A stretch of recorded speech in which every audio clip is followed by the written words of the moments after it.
All right, here we go. We are back on another Wisco Fanatics Wednesday. If you missed last night, we did our Packers first preview of the season. Very excited for that. All of our Packers recaps and previews are going to be on Tuesday nights this year. We moved it so that it's earlier in the week so people can hear our thoughts earlier in the week without having to wait all the way until Friday. And it also gives people time to listen to our thoughts from the previous week and get our previews for the upcoming week and have, Wednesday, Thursday, and Friday to listen to it as opposed to only Saturday. So last night was our preview for Packers-Eagles. Today we are recapping the last 8 Milwaukee Brewers games. We've had 8 games since last Wednesday. 2 against the Giants, 4 against the Reds, and 2 against the Cardinals. So we're going to recap those. We're also going to go through our underrated performers and power pairs as well. I was also asked if we could do a Rookie of the Year segment and kind of where we're standing with that. I know Churio for Rookie of the Year is picking up a lot of steam. So we're going to talk about that before we get into those recaps. And then Mike is going to join us, and we are going to go through the Badgers win against Western Michigan. So a lot of stuff to cover today. Let's get going. Welcome to another live episode of the Wisco Fanatics Show, where we discuss the Packers, Bucks, Brewers, Badgers football, and basketball from an optimistic perspective. Wisco Fanatics is brought to you by Cardboard Legacy, Wisconsin's most complete sports card shop. Buy, sell, grade, and consign all at their location in Oshkosh. All right, so as I mentioned, tons of Brewers stuff to get to today. Again, if you want our Packers thoughts, that was last night. That you can find on YouTube, on Facebook, and everywhere you get podcasts so you can rewatch and re-listen.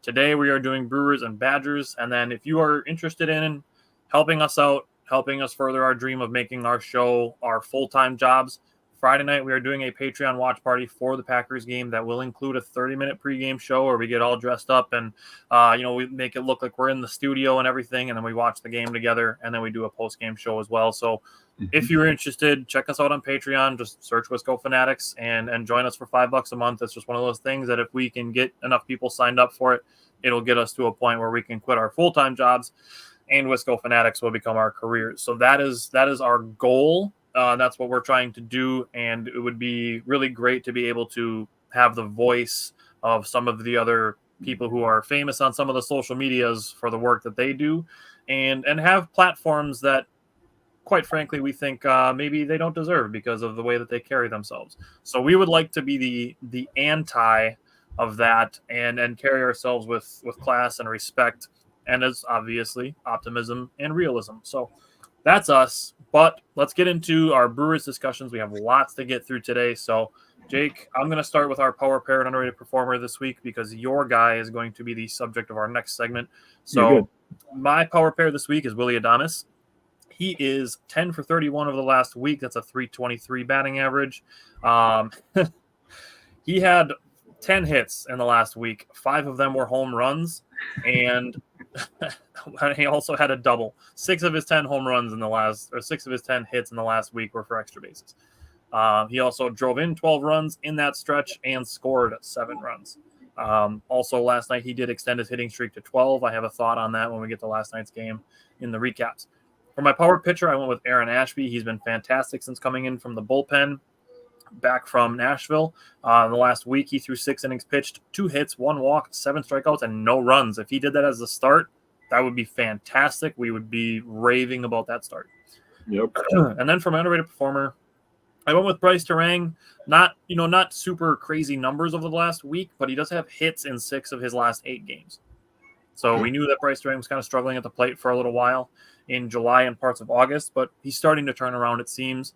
And SIS Baseball had their Defensive Player of the Month, and they named 4 Milwaukee Brewers as co-Defensive Players of the Month, and that was Bryce Terang, Sal Frelick, Garrett Mitchell, and Joey Ortiz collectively were named their Defensive Player of the Month.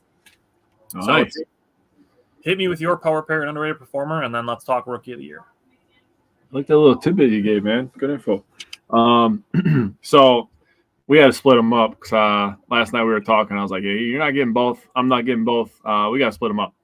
So first one, my power pair is none other than Action Jackson Churio. I mean, that guy is just – this kid is incredible, dude. He's going to be the guy for the Brewers like Giannis is for the Bucks, and the number of players we have for the Packers where we run out of superlatives and ways to explain how good he is at the sport that he plays. And Churio is already showing that at the ripe age of 20 years old. This last week, 11 of 28, 7 runs, 4 doubles, 3 home runs, 10 RBIs, 6 walks, only 4 strikeouts, and a stolen base. He does everything. He does it with a smile. He does it with moxie. He's incredible, dude. The confidence that this guy plays with. That's a 393 average, 500 on base percentage, an 857 slug, and a 1.357 OPS. So over 1,000 on the OPS, which is insanity. My power pitcher, I went with DL Hall. So this was actually a revelation, something that I think that he needed very badly, something that I needed the fan base needed very badly. Not that Joey Ortiz wasn't enough for the Burns trade, but adding in DL Hall, having a great start in August as we hit the end of the season. We're under 30 games now. We're creeping towards the 20 game mark here. But just a great start for him. 7 innings pitched, 4 hits, 0 earned runs, 1 walk, which is very key for him. He's had some control issues. We knew that coming in. 5 Ks. He got a win and a quality start. This is the first game in his career where he has pitched past the 6th inning and his first ever scoreless outing. It's his 6th start this season and 7th overall. So he's still very, very young, still early into his career. I know he's been a Brewer technically this entire year, but he was injured for a while. So he was able to get some coaching, see some things, and hopefully they're able to just make another one, because that's just what we do. We just pump out pitchers at this point. And my underrated performer, I went with Garrett Mitchell. 7 of 18, 6 runs, a double, a triple, 2 home runs, 3 RBIs, 3 walks, and 3 stolen bases. He was tremendous this last week after he was on the struggle bus for a few weeks there, but he turned it around. He still has the great plate discipline, still has the speed, playing defense. 389 average, 476 on base, 889 slug, and a 1.365 OPS, so over 1,000 for him as well. So the Brewers' offense and pitching was tremendous this week. Obviously, you could tell by the win total, but it was very, very good stuff from the Brewers this week. That's a really good pick. Okay, so your power pair position player was Jackson Chourio. Now, Dennis Day Jr. asked on the one of the win graphics from last week if I could cover Jackson Chourio and where he stands for the Rookie of the Year race. Now, if we look at the entirety of 2024, which is, what some people are going to do, which is understandable, Jackson Chourio is kind of in the mix. He's probably somewhere in like the 3 to 5 range behind Jackson Merrill and Paul Skeens. But if we look at it, I looked at the numbers over the last 7 days, the last 2 weeks, the last 3 weeks, since August 1st, and since the All-Star break. It paints a much different picture from where we are after the All-Star break as where we are in the entirety of the season. Now, we have seen examples of a guy like Christian Yelich who uses a crazy second half to win an award. Mm-hmm. So if we're doing that, we can look at Jackson Chourio having a crazy second half to potentially win an award. So looking at Jackson Chourio versus Jackson Merrill in the last 7 days, Jake already gave Chourio's numbers at 393, 500, 857 for a 1357 OPS. In that time, 3 home runs, 4 doubles, 10 RBI, and 7 runs. In that same amount of time, Jackson Merrill, 273 batting average, 353, 545 slug for an 879 OPS. He has 2 home runs in the last week, no doubles, 4 RBI, and 2 runs scored.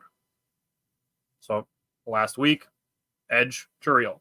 The last 2 weeks, Jackson Chourio, 370, 452 on base percentage, 741 slug for a 1,192 OPS in the last 2 weeks. The last 2 weeks, he has 4 home runs, 6 doubles, 16 RBI, and 11 runs scored. That's in 2 weeks, dude. Now, in that time, Jackson Merrill has a 306 batting average, 346 on base, 571 slug for a 918 OPS. Those are really nice numbers, but they don't compare to Jackson Chourio's. They do not. In that time, the last 2 weeks, he has 4 home runs. That number does compare. 1 double, 10 RBI, and 6 runs scored. Jackson Chourio across the board has better numbers than Jackson Merrill in the last week and in the last 2 weeks. In the last 3 weeks, Jackson Chourio is batting 333 with a 412 on base, a 680 slug for a 1092 OPS. He has 5 home runs in that stretch, 7 doubles, 19 RBI, and 13 runs scored. So he's essentially giving you 2 runs, about 6 RBI, a double, and a home run every single week over the last 3 weeks of the season. In that time, Jackson Merrill's batting .319, 347 on base, 594 slug for a 941 OPS. Again, those are nice numbers to go with 4 home runs, 3 doubles, 15 RBI, and 9 runs scored. Jackson Chourio, still better across the board. And then if we go back to August 1st, Jackson Chourio batting .325 with a .396 on-base percentage, 593 slug for a 983 OPS. 7 home runs, 8 doubles, 25 RBI, and 21 runs scored since August 1st. Damn. Jackson Merrill's batting .308, 345 on base, a 636 slug for a 980 OPS. Almost has him there. Has 8 home runs. That's 1 more than Chourio. Has 5 doubles and 3 triples. So he does have a little bit of an edge if you add in triples. The same number of RBI, and Chourio has 2 more runs scored since August 1st. Mm-hmm. So if you open the sample size up a little bit, as far as the month of August is concerned, it's a little closer. But yes, Brandon, a 400 on base percentage is crazy. If you go back to the All-Star break, this is since the All-Star break. Jackson Chourio's batting .341. Damn. He has a .393 on base percentage, a .616 slug for a 1,009 on or OPS since the All-Star break. He has 10 home runs, 11 doubles, 34 RBI, and 30 runs scored since the All-Star break. Jackson Merrill is batting .320, has a .350 on base, a .620 slug that is 4 points higher than Chourio's. So we're talking 4 1,000ths higher than Chourio's, and has a .970 OPS, which is 39 points below where Chourio is.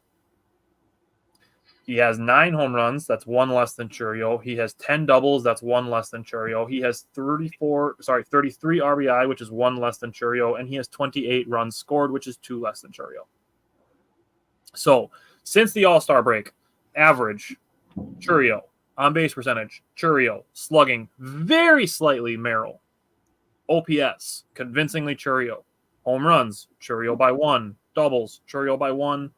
RBI, Chourio by 1, and runs scored, Chourio by 2. So if you go since the All-Star break, Jackson Chourio is playing better than Jackson Merrill. Now, I will give the caveat that Jackson Merrill has more triples, and he has been good in late-game situations. Chourio has made some clutch hits as well, but Jackson Merrill has the what do they call it, the high leverage. He's got 6 go-ahead or game-winning hits in however much time. So, if it is what it is, but if these trends that I just broke down from the last 7, 14, 21, since August 1st, and since the All-Star break days, the trends should absolutely have Chourio at the top. I agree. And if it's a power rankings thing, Chourio should absolutely be at the top. Now, as far as betting is concerned, I would still probably lean with Merrill over Chourio and probably Skeens over Chourio because of the entire body of work. But we still have September to go yet. I don't understand why they don't have separate awards for pitchers and positional players. We've talked about that. Yeah, we've had that conversation 2 weeks ago, I think. It makes no sense. Do a rookie Cy Young and just find a pitcher who had a really great rookie year, name the award after him, and have a rookie pitching MVP award. Yeah, because then Skeens wouldn't be in it. You could have Inamaga and Skeens versus each other. That could be a whole discussion point for baseball right there. Just upping the media right there. So, I mean, I have numbers for you. Oh, let's do it. I have Skeens, Imanaga, and I have Tobias Myers in this conversation, just to compare the numbers and just kind of give the lay of the land. So Skeens, he's unreal. He's really, really good. Yeah, Brandon said, I'm surprised Pitts hasn't shut Skeens down. He's a rookie. They don't really have a reason to shut down rookies, especially for a team that I don't think is going to be competing next year either. Let him sell some tickets. Jinx. So Skeens over the last 2 weeks, I did for the starting pitchers, I gave them a little bit of a bigger sample size. So I just did the last 2 weeks since August 1st and since the All-Star break for Skeens, Imanaga, and Myers. Now, over the last 2 weeks, Paul Skeens has a 1.13 ERA, 21 strikeouts, 6 walks, and a 193 opponent batting average. Mm-hmm. Yeah, Brandon said they need something to play for. Their thing that they're playing for is watching Paul Skeens pitch. Yep, that's it. Imanaga over the last 2 weeks is a 3.46 ERA, 11 strikeouts, 3 walks, and a 170 opponent batting average. Tobias Myers is a little bit higher because his last outing wasn't great, but he has a 4.30 ERA, 16 strikeouts, which is more than Imanaga, 7 walks, and a 2.98 opponent batting average. So Myers' stats in the last 2 weeks, not quite so great, but the bigger the sample size, the closer these numbers get. Since August 1st, Paul Skeens has a 2.70 ERA, 39 strikeouts, 14 walks, and a 2.08 opponent batting average. In that same time, Shota Imanaga has a 3.68 ERA with 37 strikeouts and only 6 walks. So his strikeout to walk ratio is very good, but his ERA is a little high, and a 2.28 opponent batting average. Since August 1st, Tobias Myers has a 2.76 ERA with 28 strikeouts, 9 walks, and a 2.56 opponent batting average. There is a conversation that could be had that since August 1st, Tobias Myers has been better than Shota Imanaga. There's a case to be made there.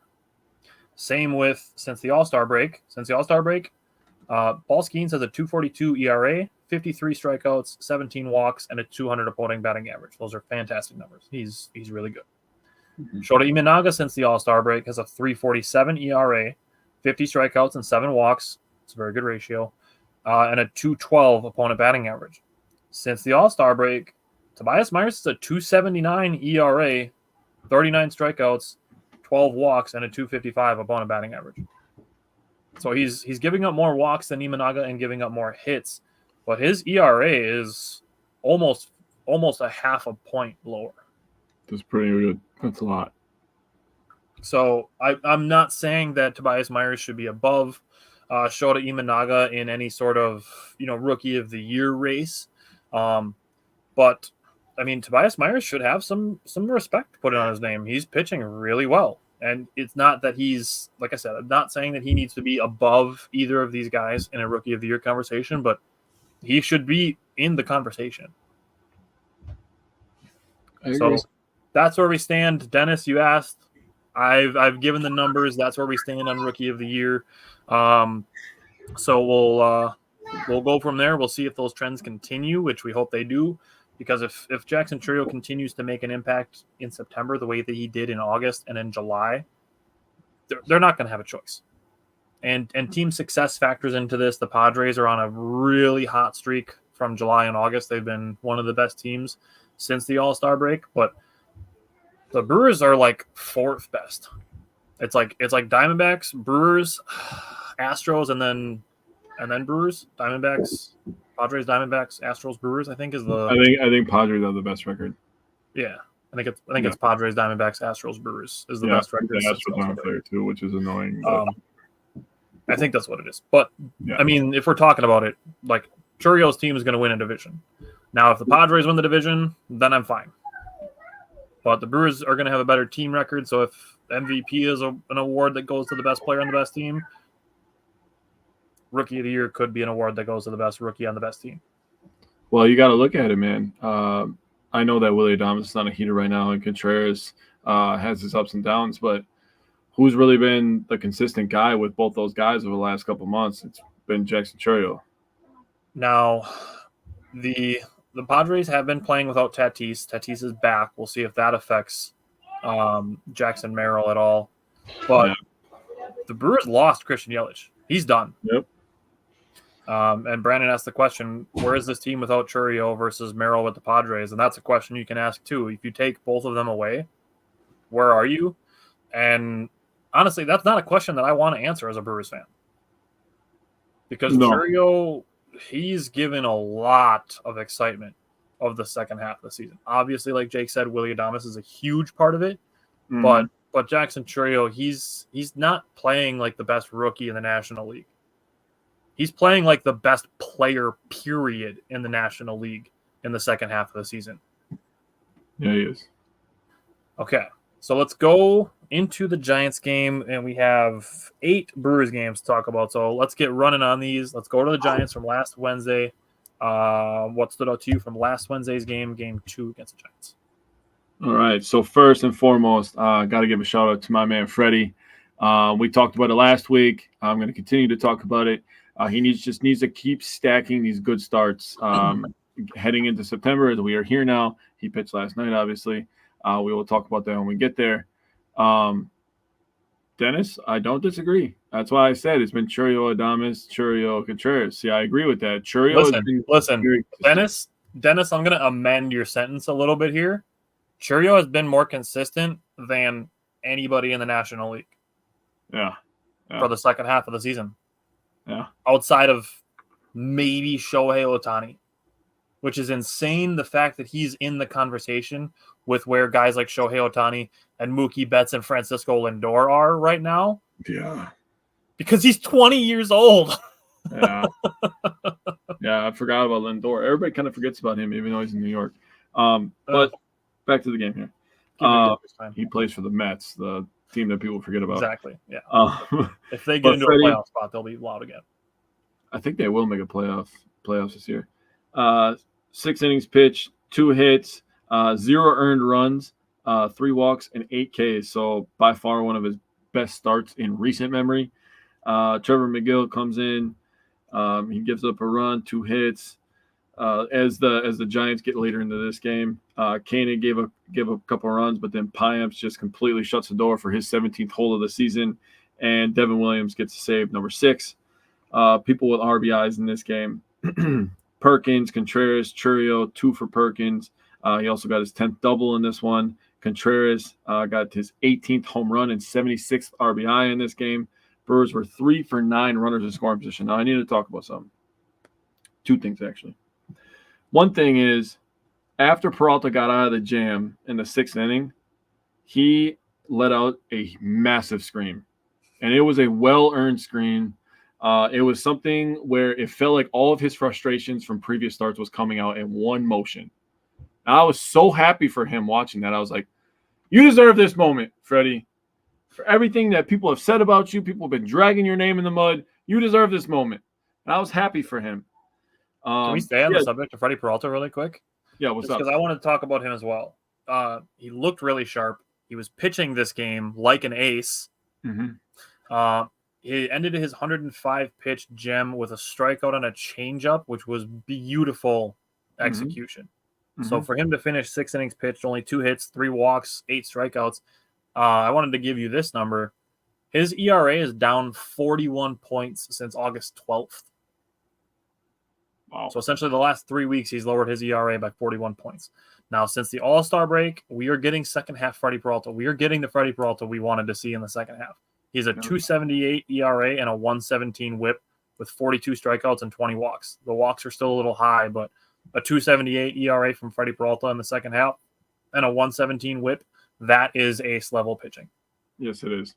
But he was fantastic. I thought his fastball was actually his best pitch.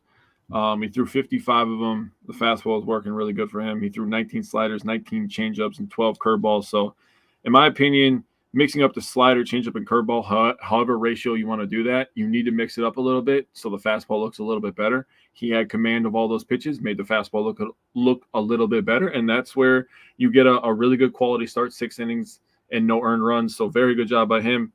I love reading quotes from Murphy. That's become something that I've really just honed in on this year. He's just got away with words. He's just an old school guy, but he's also still hip. He's like the cool grandpa, in my opinion. He said after the game, we weren't great offensively except for that one little stretch, but he said Contreras put an exclamation point on it. And I was like, how does this guy always know what to say? He was like, listen, you guys can improve. You guys weren't great all day, but good job, William. You put an exclamation point on it, and that's all we needed. And the pitching carried us the rest of the way. So I was like, I love it. Yeah. The infield defense was really good as well. Between Adames and Ortiz and Monasterio, Adames turned 2 really great double plays. Joey Ortiz, was given an error, but I think it should have been a single. That was a really long throw to make in a really short amount of time. And Monasterio, good defense at second base. Now the offense with Blake Perkins in the 2-hole, single, walk, and a double off the wall. Love it. Really great job there. You mentioned William Contreras. His home run was an absolute nuke. 435 feet, 112.1 miles an hour off the bat. That is insane. And to go from a point where the Giants pitcher was cruising for a while. He was. And then the Brewers put 5 runs up with 2 outs, contributing to their major league lead with 2 out runs. Lastly, seeing the way that McGill and Koenig were managed in this game, and then Piamps as well for the bullpen.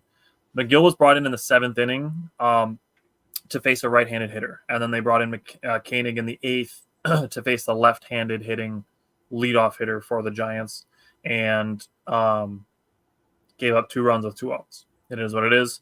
Yoa Piamps got back to another scoreless inning and threw some really nasty sliders. So you love to see that. Other than that, let's go to Game 3. What stood out to you from Game 3? So Game 3 was awesome. I got to talk shit to one of my coworkers who's a Giants fan. At one point during the day, I'm listening on my phone. Not watching, boss. If you're watching this, I was not watching the game. I was listening. Nice. I may have watched a little bit. Brewers ended up winning this one 6-0. Savali was absolutely tremendous in this one. 7 innings pitched, 2 hits, 0 earned runs, 2 walks, and 7 Ks. I mean, Aaron Savali he's turning a corner. He's turning into a pretty damn good weapon for the Brewers. Aaron Ashby was phenomenal in this one. He's been absolutely on a tear for the last month plus, if you include his AAA numbers, which we included last week in our breakdown. We gave you those numbers from AAA, and then to continue that for the Brewers, just go from Nashville to Milwaukee and be like, hey, this is just business. I go up here left-handed with some swag, and I strike everybody out. That's what I do. He was awesome. He had 4 of the 5 fastest pitches in the game. Oh. He had the 5th fastest at 97.9. Then there was the 4th fastest. Then he had the 3rd fastest at 98.1, 2nd fastest at 98.2, and the 1st at 98.9. The man is abusing the radar gun lately. He was awesome. The 11th shutout for the Brewers this year got them to tie for 7th in MLB with shutouts. And the shit talk that I talked to my coworker, I said, how come the Giants have a top 10 payroll but play like a bottom 10 team? I'm just wondering. That's funny. There was a lot of people complaining after the Brewers lost the first game of the series to a bottom 10 team. Shocker. Well, couldn't just wait for the last 2 games of the series to play out and for the Brewers to win 2 out of 3. Oh. Garrett Mitchell hit a home run on the bottom of the 2nd inning. He needed that. Really great, smooth swing. 103 miles an hour off the bat. Love to see that. Yep. The Giants starting pitcher, 22 pitches in the 1st inning, 26 pitches in the 2nd inning. We talked about this last week. Like, if you are an opposing pitcher, you have to just be dreading facing the Brewers because you know they're going to try to drive up your pitch count. Yeah, and if you try to throw a lot of stuff in the zone, they're going to bang you around. So, like, the Brewers, whether you want to admit it or not, whether you're optimistic or pessimistic about it, the Brewers are a tough lineup. Yeah, they are. And they're like this 1 through 9. Like, the Brewers are among the league leaders, if not number 1 in batting average from the 7 through 9 spot in the batting order. Mm-hmm. So it's top to bottom that the Brewers are doing this, where they're making starting pitchers work really hard. So throwing a lot of pitches. Aaron Savali, the starter, he had a few base runners that he allowed, but he had 6 strikeouts through 3 innings pitched. Finished with 7 strikeouts. He did really well. He was fantastic in this game. His biggest difference from his short start against Oakland was first pitch strikes. Mm-hmm. Against the Oakland A's, he threw 8 first pitch strikes to 20 batters. Mm-hmm. In this game against the Giants, he threw 16 first pitch strikes against 22 batters. So very, very big difference there for Aaron Savali. Might be something that I keep a closer eye on in his starts to see if that correlates really strongly with how well he pitches. But his cutter was brilliant. He threw 22 of them. 4 of them were called for strikes. 5 of them were swung at and missed. 18 total strikes out of those 22 pitches. His 4-seam fastball, he threw 15 of them. 13 of those were strikes. Damn. So his velocity and his spin were around his season average. The difference in this game for him was the location. And then we get to Aaron Ashby. His fastball, curveball combo looks great. We are seeing the command that we wanted to see when he was a starter, when he was first brought here. And Michael brought up about giving Tobias Myers an extension. I would give Tobias Myers the same extension we gave Aaron Ashby today. And I'm going to talk about this again in a minute when we get to another Aaron Ashby appearance. But he threw 25 pitches. 19 of them were strikes. His velocity was up significantly. The sinker, that's his fastball, was up 3.7 miles per hour. His curveball was up 2.9 miles per hour. His changeup was up 3 miles an hour, and his slider was up 2.4 miles an hour from his season average. Also, curveball spin. Aaron Ashby has the 60th highest curveball spin rate in Major League Baseball. There are 315 measured players for curveball spin rate. Aaron Ashby is in the top 19% of Major League Baseball in curveball spin rate. Oh, my God. So if he's throwing, like Jake said, some of the top velocities in games that he's appearing in with one of the best curveballs in baseball, he's a top 20% curveball in baseball. I think Aaron Ashby's role might be a little defined here. Man, maybe some people owe him an apology if he continues this streak, honestly. Maybe. So let's go into the doubleheader game. We had the 4-game series that was supposed to be 3 because Cincinnati doesn't have a roof on their stadium, so we had to play 2 games on Friday. Of course, the first one goes into extra innings. But let's go into game 1 of that doubleheader. What stood out to you from the first one? Yeah, we get into a doubleheader situation, right? And of course, the first one of the doubleheader goes into extras. It was like, this is just like you knew when this game started. You're like, yeah. Baseball guys are like, hey, you know what would be funny? Yeah, it was like that moment in SpongeBob. You know what's funnier than 24? 25. But anyways, back on track here as we're not children. Colin Ray was okay in this one. He's allowed. The Reds made him work. The Reds made him work. And the Reds are a team that and just wait till after the last game of the series. I'm gonna have something to tell y'all. Because some of you need a reality check, okay? But we'll get there in a second.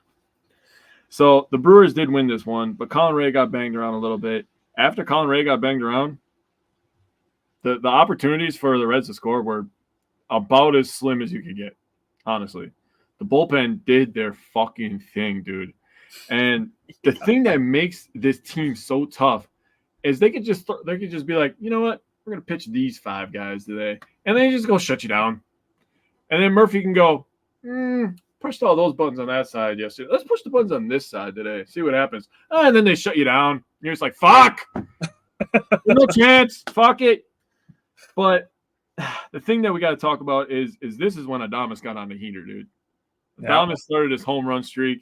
He started an RBI barrage that he's still currently on right now. Contreras had an RBI. Frelick had 2 2-out RBIs. And the funniest thing to me is that we had a game-winning bunt. Now, perspective on that, because Tyler and I are not big fans of the bunt.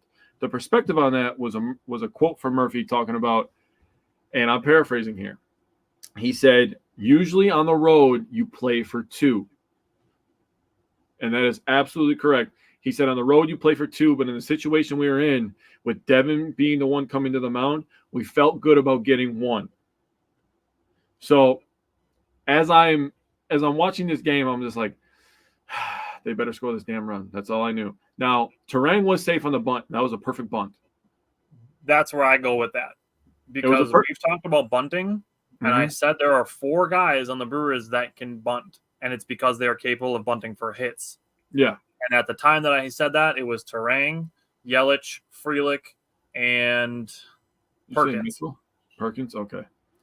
So now with Yelich out for the season, I would substitute Garrett Mitchell. I would allow Garrett Mitchell to bunt because those guys are capable of bunting for hits. So when I brought those guys up as guys that I'm okay with bunting, it's because their batting average on bunts is over 300. That was my cutoff number when I made that list of 4 players. So if you are successful at it and you can get on base by doing it and you're not just making it out for the sake of making it out, then I will allow it.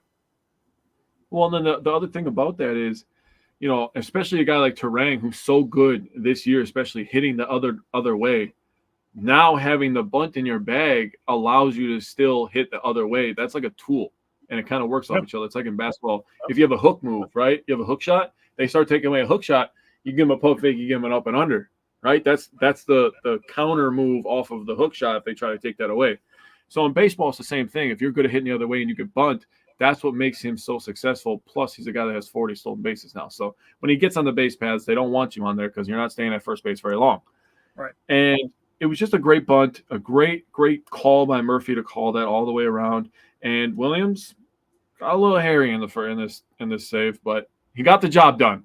So at the end of the day, if you're gonna bitch about it, whatever, I don't care. Keep it to yourself. He got the save. That's all I give a shit about. He got the damn job done.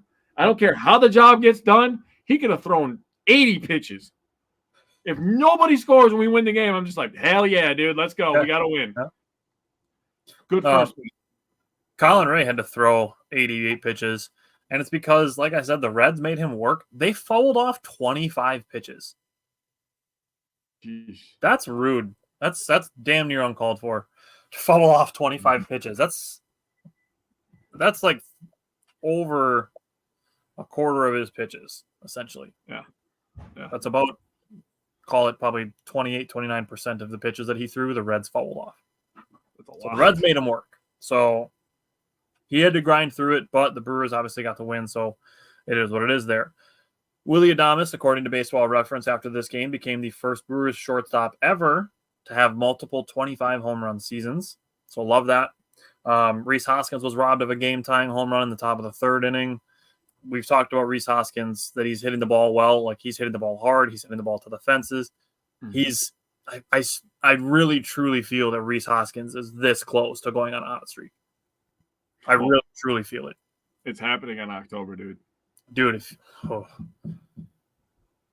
he's gonna. I will allow like the baseball gods to continue letting Rhys Hoskins bat 214 for the rest of September if he bats like 285 and hits home runs like once a game in October. It's gonna happen, and it's gonna happen against the Phillies. Watch this shit, dude.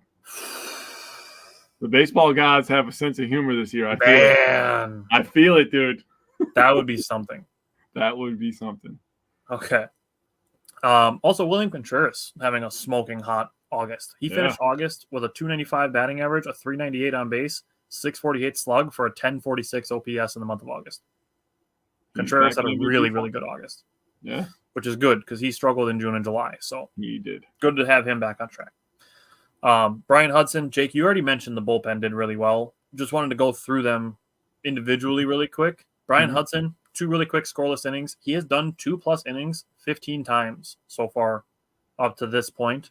And 0.28 ERA. Wow. He is in 31 2/3 innings pitched, a 0.28 ERA. That's crazy low numbers. Now, when we get to last night's game, we'll talk about Brian Hudson and the moves the Brewers made, because there's a lot of people freaking out that don't need to be, which I will say, thankfully, most Brewers fans, I will say the majority this time, did understand it. So I'm thankful for that. But we'll talk about it a little more in depth when we get to that game. Yoel Payamps did a really great job focusing on the guy at the plate to paint strikes and get a strikeout on the fastball. So Yoel Payamps comes into this game in the 7th inning, gives up a double. The bobbled cutoff allows him to get to third base, and this is where we are with 2 outs. Is Elly De La Cruz on third base, and Yoel Payamps pitching. Completely disregards Elly De La Cruz and goes and gets a great strikeout. I love that. I know I've talked about it. I believe it was Colin Ray's last time he pitched against the Reds about not focusing on Elly De La Cruz dancing around on the bases because then he threw a ball into center field. Just focus on the guy at the plate, especially if there's 2 outs. And Yoel Payamps did that, so I wanted to give him some credit for it. Then Trevor McGill comes in the bottom of the 9th and just throwing nothing but gas. Yeah. And then in the 10th, like you said, we get Devin Williams, who did a really good job, I think, mixing up his pitches against Elly De La Cruz, got him to strike out. and then got a pop out, and then with 2 outs had a walk and a wild pitch, but finishes an 11 pitch at bat with a fly out. That's a good battle for Devin Williams to win there. Okay, game 2 of the doubleheader on Friday night.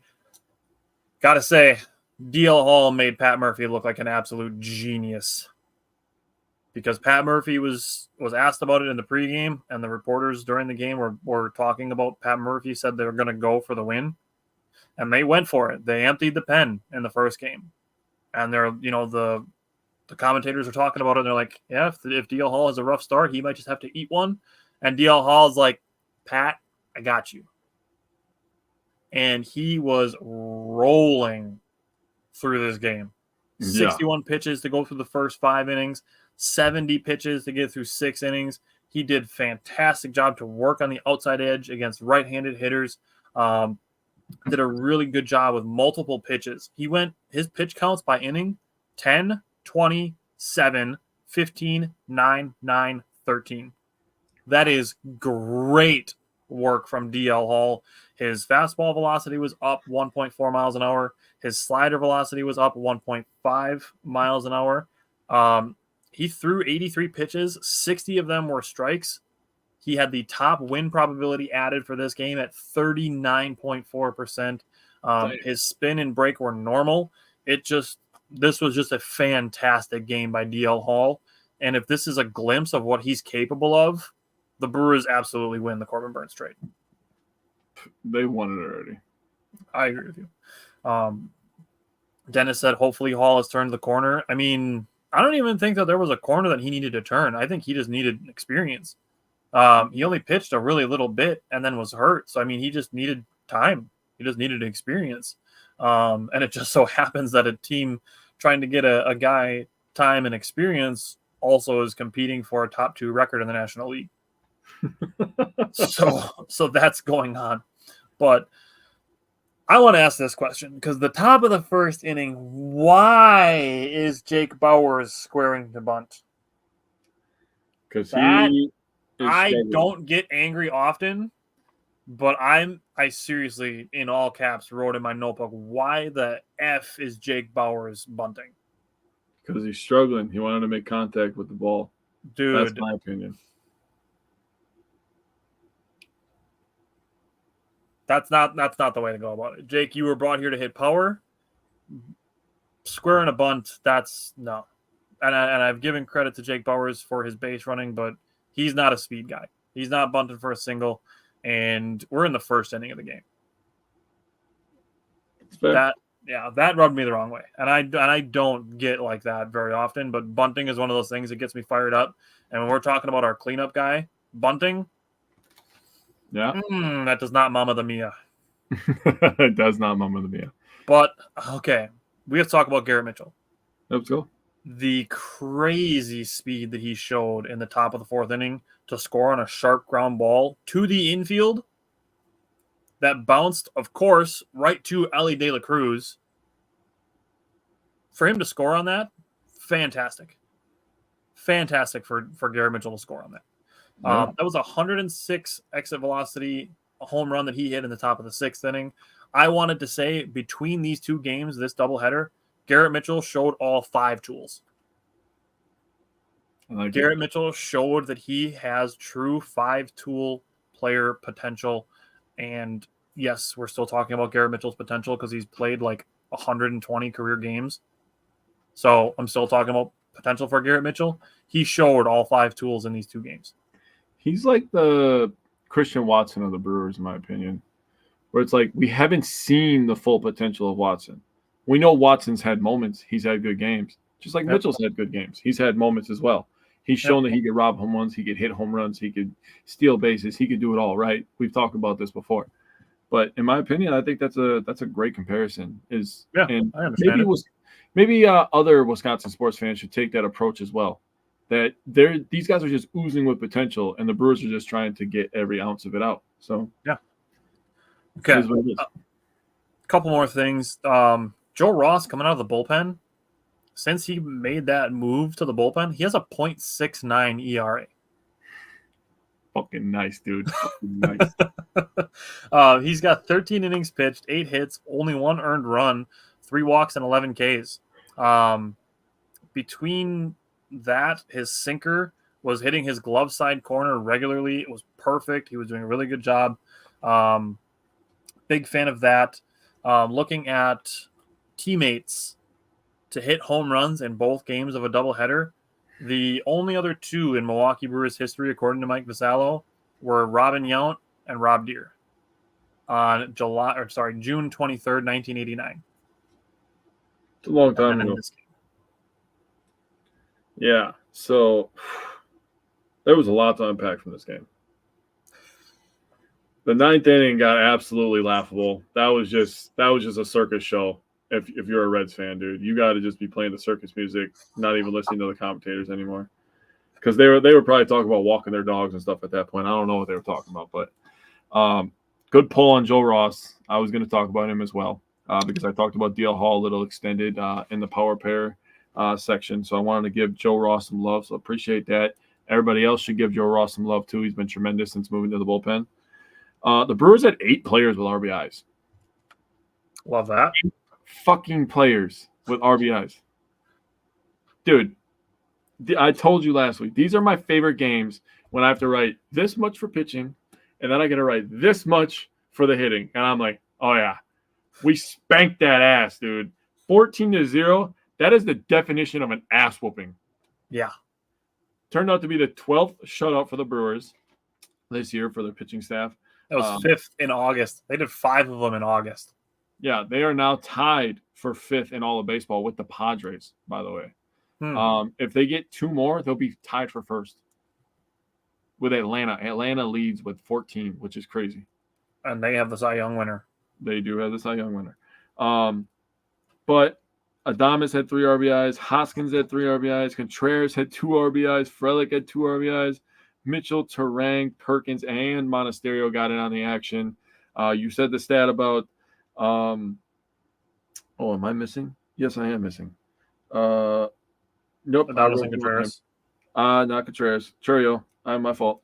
Churio and Adames, you said the stat about them both homering in the doubleheader back-to-back games, so that was tremendous.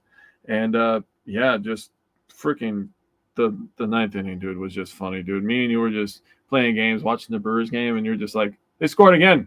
They scored again. They scored 2 more runs. They scored again. The Brewers have 10, and I'm just like, why are they doing this? They're dead already. They scored 6 of them off a position player, and it's just like, man, that's mean. Yeah, but that was one of those situations where, like, when the position player gets in there, because we've had this moment before with the Brewers, and they're just up there taking home run derby swings. Oh, yeah.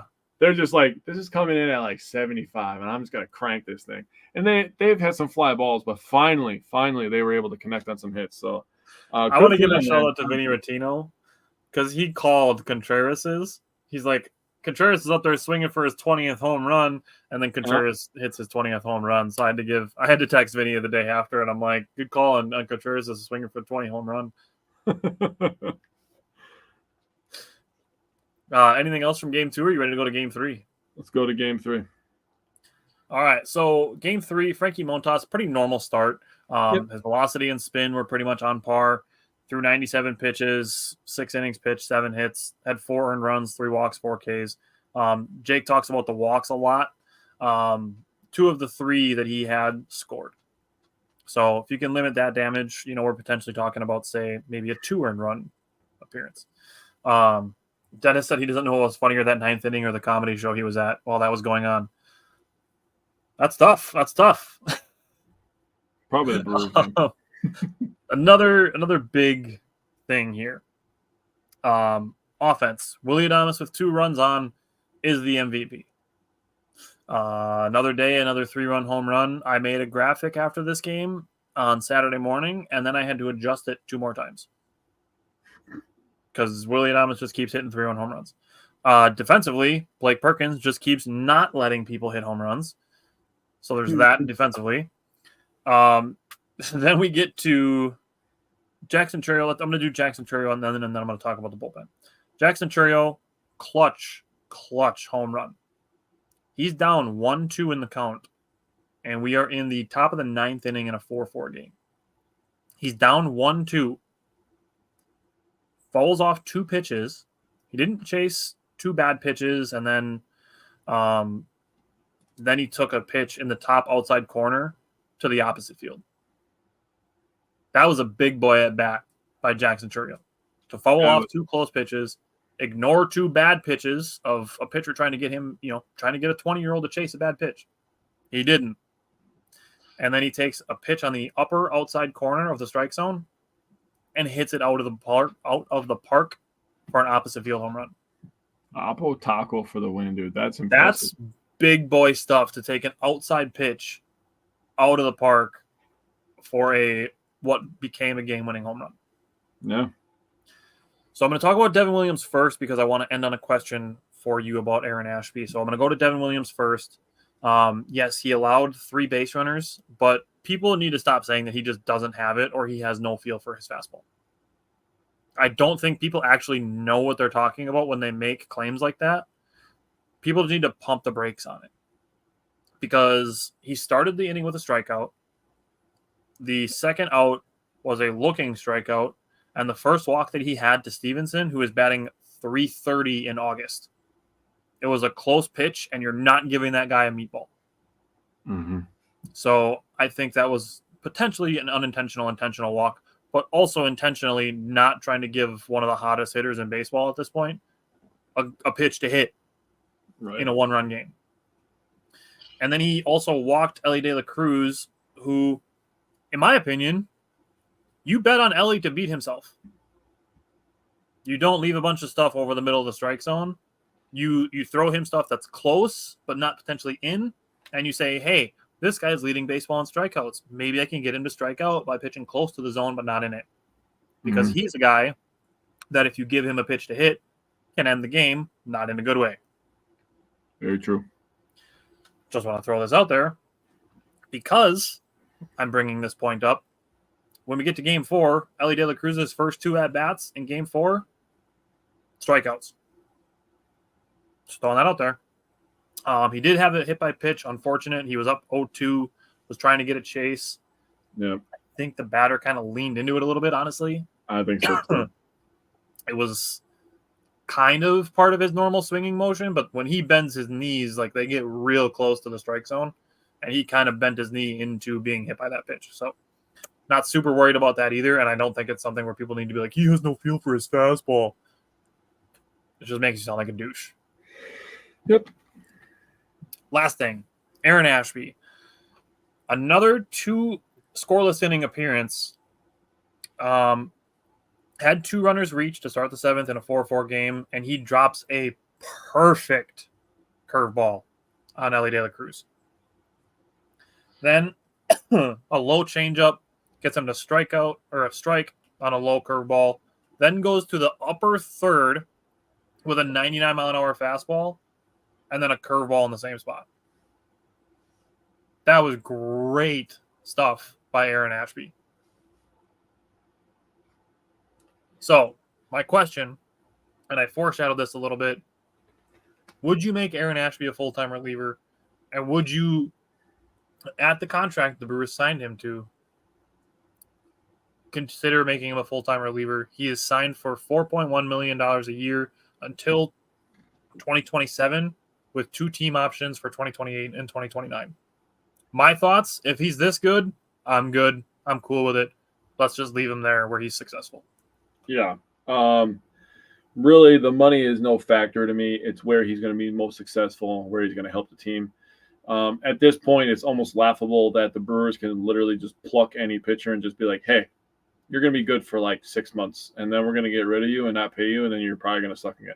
So, yeah, I would just leave him as a reliever. And if he's doing stuff like that to Elly De La Cruz, and he's definitely going to be a guy that we're going to need in the playoffs if we want to get to the goal that we want to get to. Because there's a guy who is left-handed who hits a lot of home runs who plays for the Dodgers.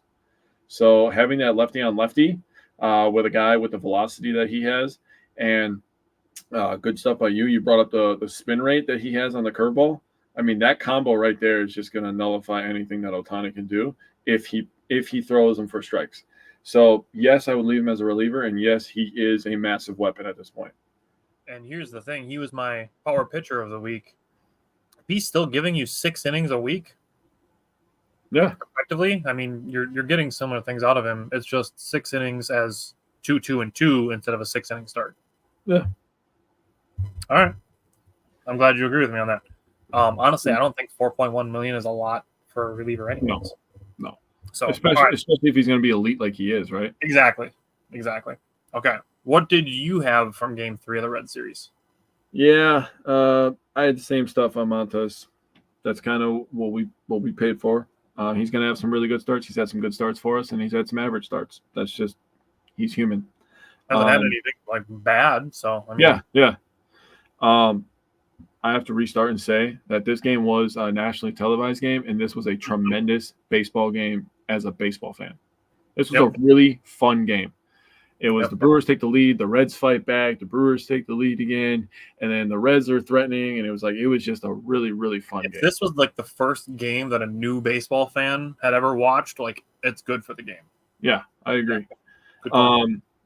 And the way that I wrote down Adames' 3-run homer is I said, you might not believe me, but he hit another 3-run homer. Because I was like, you might not believe me, but he did it again. Boy, do I have news for you. And the funniest part about that 3-run homer is that was the one singular hit that the Brewers had with runners in scoring position. The Brewers were 1 for 15. Oh. He had the one hit with runners in scoring position in the first inning. I thought that was hilarious. I was like, wow, of course. Awesome. Baseball. Right? Yeah. But yeah, more on Churio, man. I just think that he has such good hands. And he just trusts his hands in any situation. He's able to stay back on the breaking stuff, on the slower stuff. He's able to speed them up. He's able to turn on inside pitches. I mean, obviously he has the power to opposite field. Now everybody hits homers at Great American Ballpark. But that point is not valid at this moment because this is a 20-year-old kid and a pressure cooker in this moment in time, and he succeeded. He was fantastic. Shout out to him. Shout out again. I'm just going to sound redundant at this point about Devin Williams. He got the goddamn job done. Yeah. What are we bitching about? Who cares? I think he threw over 30 pitches, like 33 or something like that. I thought it was 33, yeah. Yeah. So 30-some pitches, I don't care. He got the job done. Brewers got the win. We win the first 3 games of this series, 2 of them being a doubleheader the day before. They haven't had a day off in over a week at this point, and they're just freaking mowing. So we've had points in this season where people have complained as much as they have. And after this game, this was the 6th fewest games that it took for the Brewers to reach 80 wins. Wow. Franchise history, the 6th fastest that they've ever gotten to 80 wins in franchise history. I like it. They are exceeding basically everybody's predictions. Even our most optimistic predictions that we made, they are exceeding them. Yeah. It's one of those I'll gladly be wrong situations, by the way, for us. So especially if it's going in the good direction. Yeah. So let's go to Game 4 again, keeping that same thought in mind. Like they're at 80 wins in 136 games. They're 24 games over 500, going into the 4th game in 3 days. Yeah. So lo and behold, another day, another Willy Adames home run, because this guy was absolutely on another planet this last weekend. Yeah. He was, man, I don't know what to say about him. We're going to have some contract talks in the offseason about him, and it's going to be tough if he leaves, but at this very moment in time, I'm just going to appreciate him for everything that he is because he's a Brewer right now. I'm really glad you brought that up because I said something similar to somebody yesterday. When I shared the updated graphic for the Willy Adames with 2 runs on, and the first comment that it was wonder where he plays next year. Who cares? He's now. Playing for the Brewers now. Enjoy it. We'll worry about his contract in December. Let's have fun now. Yeah. And I'll talk about that later. But, going to the pitching, Myers is a rookie. people may have forgot about that when he was just going 8 innings and 8 scoreless innings and 6 innings with 1 run and no walks and 10 strikeouts. And they may have forgot that, but in the shuffle of everything in real life, he is a rookie. So he's going to have his ups and downs still. Koenig picked him up 1 inning of scoreless ball, and then Wilson, Brewers ended up losing this game in 11, right? Yep. Adames hit a homer. Perkins got an RBI. Turan got his 52nd RBI and his 40th stolen base. So congratulations to him joining the 40 stolen bases club. But do you want me to give my little tidbit right now, or do you want me to wait? I'm gonna give it right now. So I saw people. I saw it was only 3 people that I saw, but it was still mind-boggling to me that they had this mindset. They were like, "Oh man, how do you lose to the Reds?" I'm like, "Oh my God, you guys just bitch about everything." So I wanted to look up their record versus the Reds for the last 5 years. So over the last 5 years, they played 77 games versus the Reds. They have won 49 of 77 games. 49! That is a 64 win percentage. You do that math over an entire season, it's about 103 wins. That would be a lot of fun. That's a little perspective for anybody who wanted to complain about 1 loss in a 4-game series, by the way. Oh, that's awesome. In 3 days, and 2 of them went into extras. Yeah, in 3 days. Shout out to Gary Sanchez for his good defense to get a runner at second base on a missed bunt attempt. They were kind of trying to do a bunt and run. And Gary Sanchez caught the runner at second. Mm-hmm. Good job there. Tobias Myers, he gave up some hard contact early. It did a really good job striking out Ellie De La Cruz twice. It's good to see. But he finished 5 2/3 innings, 8 hits, 4 walks, and none of them scored. That was the thing I wanted to look at. None of the walks that he gave up scored. Gave up 3 runs, 2 of them were earned, and had 7 strikeouts. Just not his best command day, is what it is. And like you said, he's a rookie. Mm-hmm. Willie Adames, 4 home runs in 4 games in 3 days is ridiculous. And obviously we know that extends. But then this game became Bryce Wilson versus Brent Suter. Did not have that on my bingo card. But Bryce Wilson, I think he pitched well. He got beat by the ghost runner. He gave 3 2/3 innings, 2 hits, no walks, 2 strikeouts, and 1 unearned run. Yeah. And the bottom line is that he helps the bullpen for Monday by not having to use another reliever. Yep. So to Bryce Wilson and Brent Suter's credit, they had the top 2 win probability added for their teams. Interesting. So this game became a bullpen game, and obviously with it going into extra innings, they contributed the highest win probability to their teams. Now, I want to say this game, Wade Miley was interviewed during one of the innings, and 2 things I took away from that quick interview. One, he was joking that Brandon Woodruff is going to retire before him because of how much he loves the game. That's how he talks. That's how he felt. And I really appreciated that from Wade Miley, because this is one of those things that we talk about a lot, and something that we've posted videos about, we've made videos about, we've talked about it on Wednesdays. The Brewers have guys that want to be here. The Brewers have guys that love baseball. Yeah, that makes for a good locker room, good chemistry. And culture. That's what it is. Yeah. And then the other thing that stood out to me that I thought was funny was Wade Miley says that Jackson Chourio calls him abuela, calls him grandpa. So Jackson Chourio calls Wade Miley grandpa, and that is hilarious and awesome, and I love that. So let's go to the Cardinals series. Game 1 against the Cardinals. Freddie Peralta, his fastball command looked good. He was landing his curveball for strikes. He did have a couple walks that kind of inflated his pitch count a little bit. Some of them maybe shouldn't have been, walks, but it is what it is. He finished 5 1/3, 6 hits, 2 walks, 3 earned runs, 3 strikeouts, which is a little low for him. But if he's pitching effectively, he doesn't really care about strikeouts, and I don't really care about him either. If you're getting guys out, I don't care how.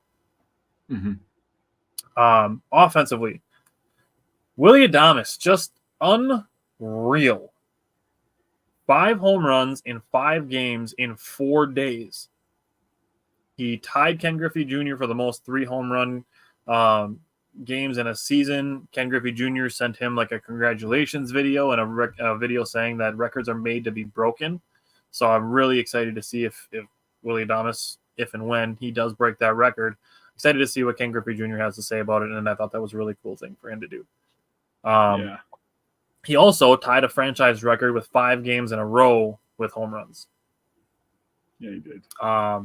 Also, the Brewers added 3 more 2-out runs. They made a starter throw 26 pitches in the inning, and Willie Adames extended his hit streak to 11. So a lot of things going on with that home run that Willie Adames hit. Mm-hmm. Also offensively, the bottom of the third, at one point, the Cardinals starter threw 9 straight balls, and the only thing I could think of was Texas A&M. That was the only thing I could think of. If you don't know what I'm talking about, if you're like, why are you thinking about Texas A&M if you're talking about balls? After 4 straight balls, they just start chanting and throwing their hand out and just saying 4, 4, 4. If you throw another ball, then they go 5, 5, 5 every single pitch until you throw a strike.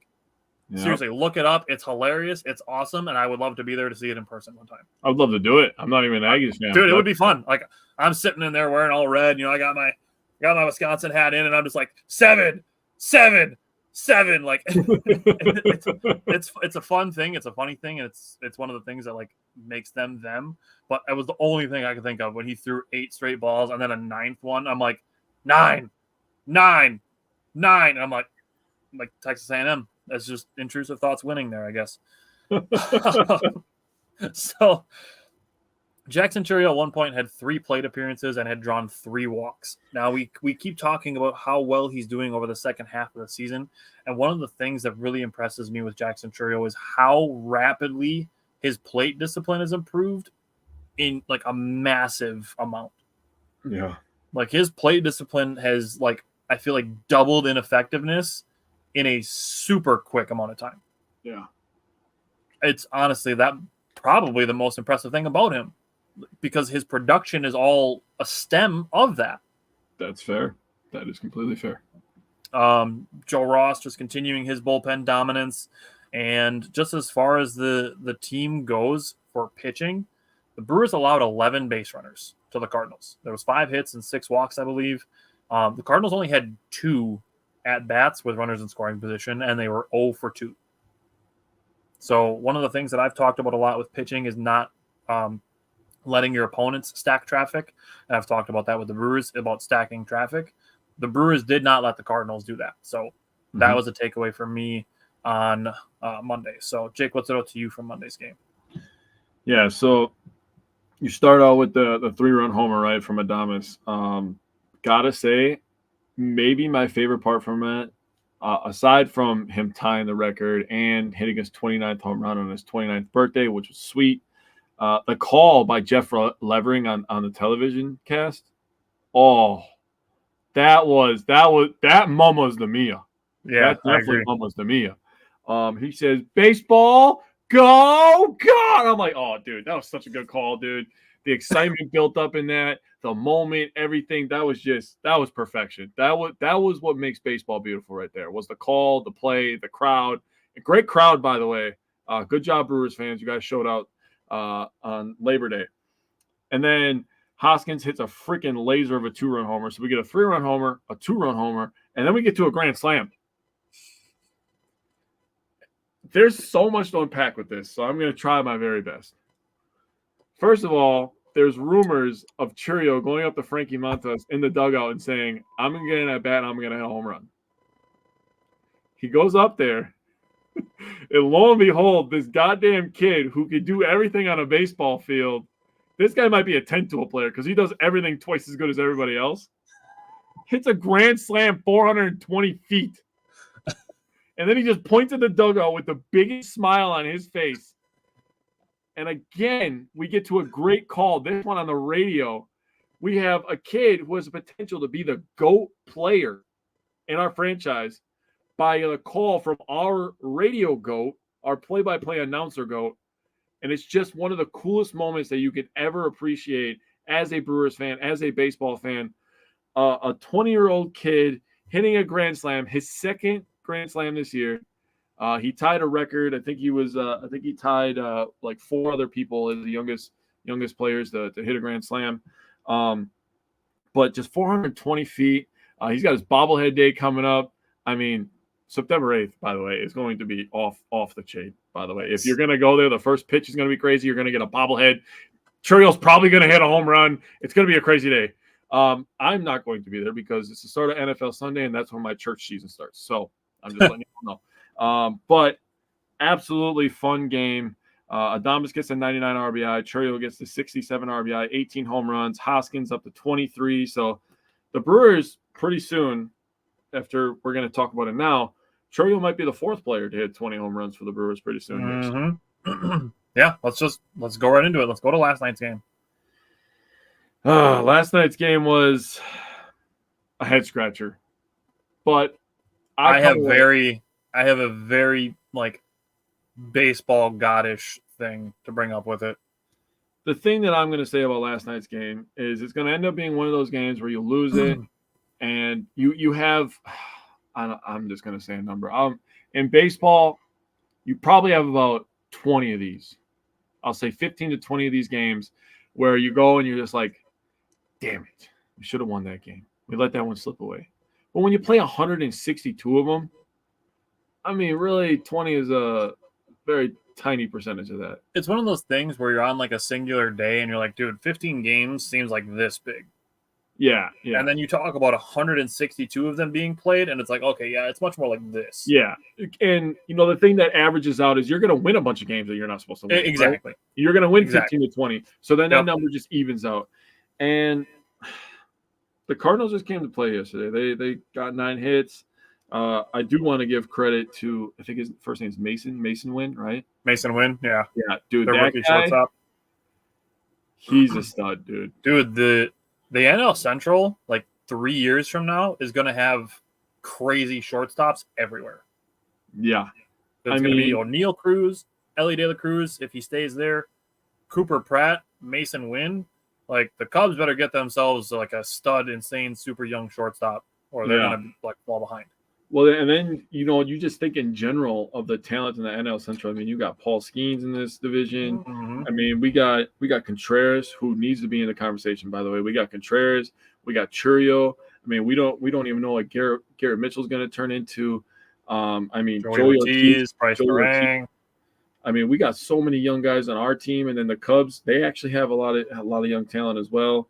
Then you go to the Cardinals. The Cardinals are always good, so they're always wheeling and dealing. So, I mean, the NL Central is in a good spot. Now, the records overall might not be great, and the Brewers are kind of running away with the division, but there's a lot of young, crazy talent in this division right now where it could be the best division of baseball within the next 2 years. I can see that. I will give respect and then a pump the brakes to Cubs fans. Pete Crow Armstrong is playing really well lately.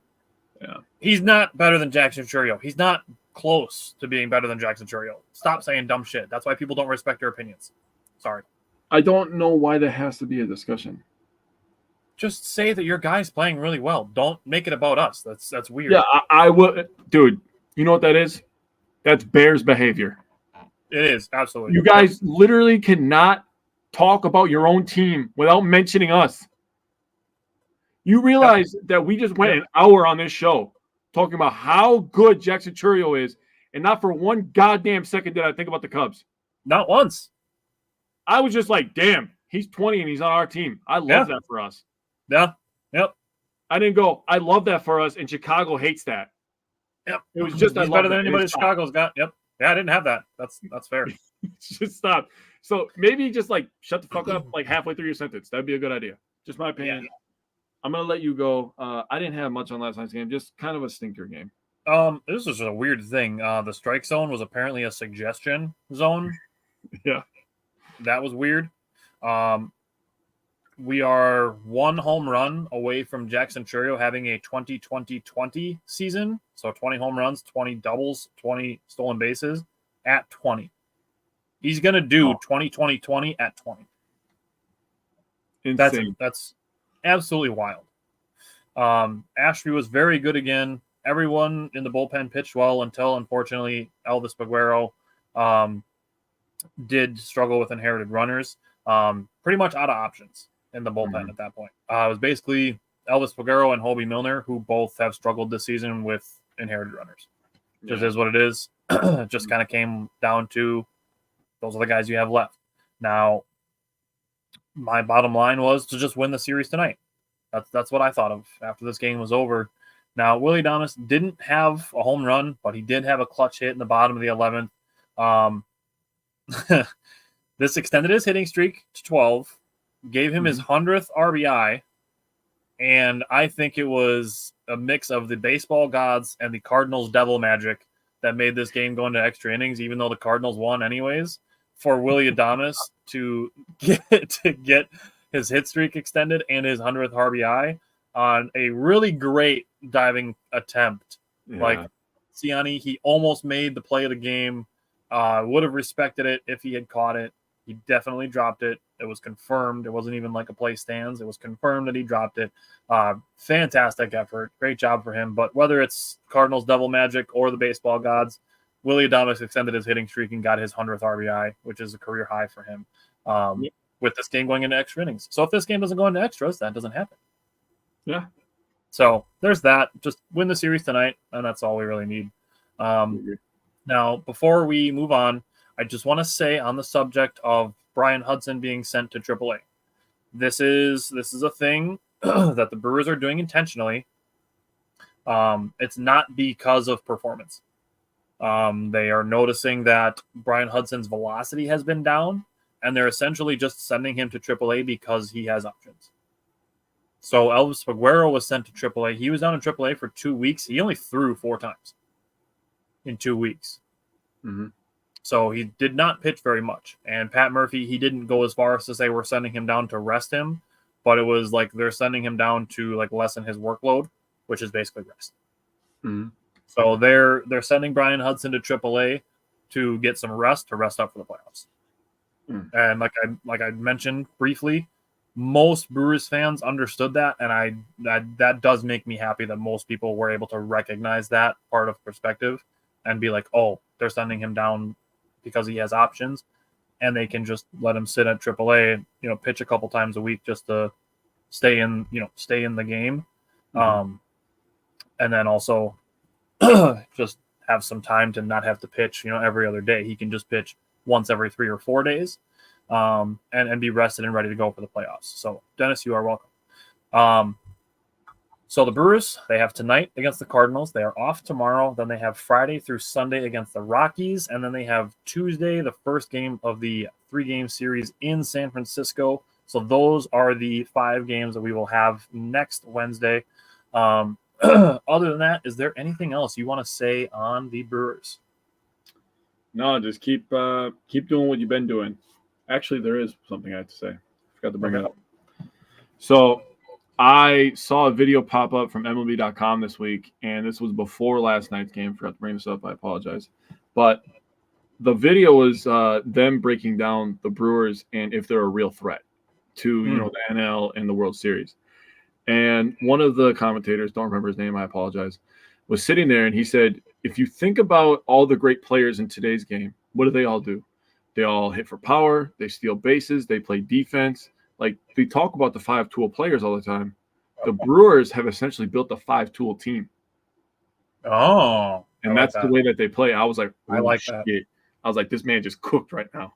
I was like, I'm very sad as a Brewers fan. I never thought of that. But they run the bases well. They're second in MLB in base running efficiency. They play defense. We know the bullpen ERA. We know the starter ERA. The starters have been fantastic for everybody that we've lost. Losing Woody and Burns in the beginning of the season. And Adrian Hauser. Just throwing that out there. Yeah. And Wade Miley. So to be in the position that we're in right now, I mean, fantastic work. And then to have these young guys just performing the way that they are. And you can say whatever you want about the Bryce Terangs where he's cooled off a little bit. He's still playing fantastic. He is by far the best defensive second baseman in baseball. If he doesn't win the Gold Glove, I'm going to be just as pissed about that as if Murphy doesn't win Manager of the Year. No, I'll be way more upset if Murphy doesn't win Manager of the Year than if Terang doesn't win the Gold Glove. Oh, dude, I'm going to be pissed about both because they both deserve it. There are good second basemen in the National League, but there is not. The Dodgers and the Phillies do not have a manager that has exceeded expectations by as much as the Brewers have. That's fair. That's fair. But I mean, just tremendous work by the analysts calling that out. Yep. Tremendous work by the Brewers all the way around. And Murphy, just keep clicking the right buttons, man, because you're doing tremendous right now. All right, love that. Let's switch over. We're going to switch to football. When Mike is ready, we will bring him in as well. But we're going to start on the defensive side of the ball, recapping the Western Michigan game. Now, there's a lot of people that were freaking out during, partially during and after this game, up until today, like up to the minute, people freaking out that the Badgers only won this game by 14, and that they only won it because of a lucky punt bounce, and they only won it because Western Michigan is a MAC team. Like, people need to chill out. Let's have the conversations. I think the more that I looked into this game, the better I felt about it going forward. So, Jake, you have the D-line. Talk to me about the D-line on defense. Yeah, so the defensive line, as we're watching this game, we did a watch party for this one on our Patreon for anybody that wants to, help us, donate $5 to us and watch the game with us, talk with us, just guys being dudes. That's really what we're trying to sell here, is just guys being dudes watching the game together. I'm talking about the Badgers only running a 3-man front and how much easier it is to double team to get up to the linebackers. So as the D-line, you have to take up one or more blockers. You have to either penetrate a gap or you have to take up multiple blockers, right? And for the most part, the Badgers, they did a pretty good job. 33 carries, 120 yards, 3.6 yards per carry. They did give up 2 rushing touchdowns, but, man, they worked for those rushing touchdowns, especially the first one. That one got to a 4th down, and then we called a timeout on the first 4th down, and then they ended up scoring on the next one after we called the timeout to kind of set something up. But, I mean, honestly, pretty good stuff. We had 1 sack. Eli Hills had the sack. I said on the live cast, I was like, that was not on my bingo card for him to be the first sack of the year. Definitely would not have picked him, but hey, he got it. So congrats to Eli Hills. Great job on that play. We had 5 pressures. Eli Hills, Daryl Peterson had 2, John Pius had 1, and Aaron Witt had 1.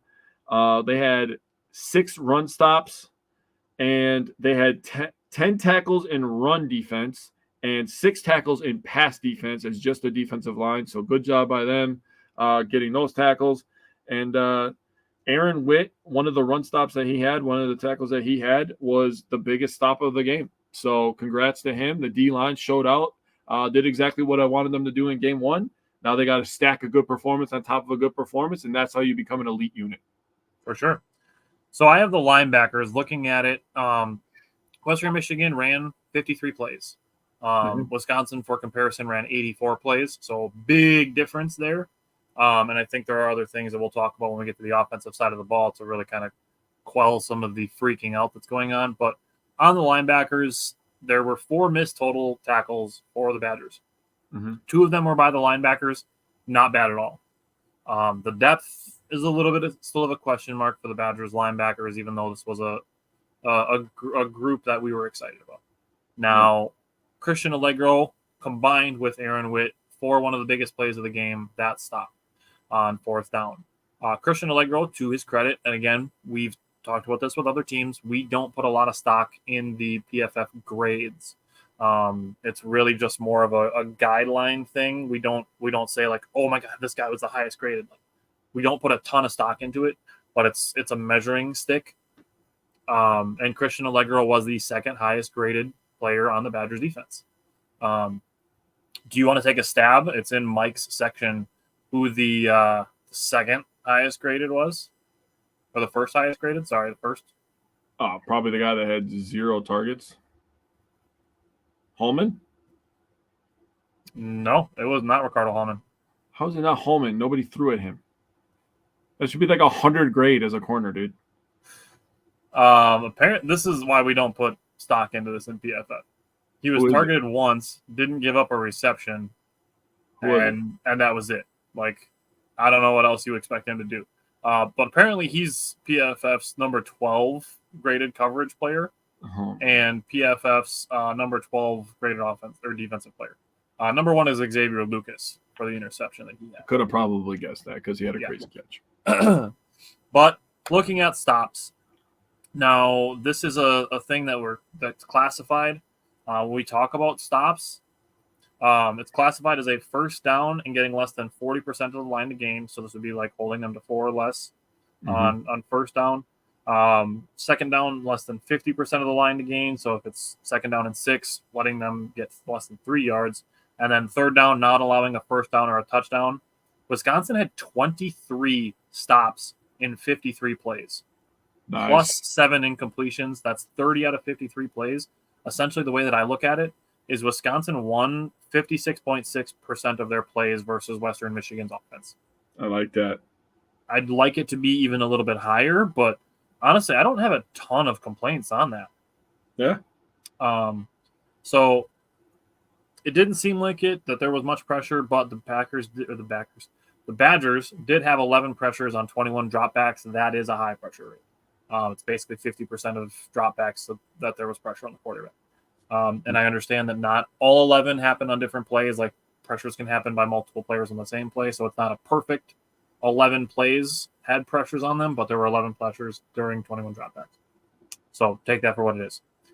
Now, I'm going to bring Mike in right before I go to him, but I'm going to say one last thing just on this game as a whole.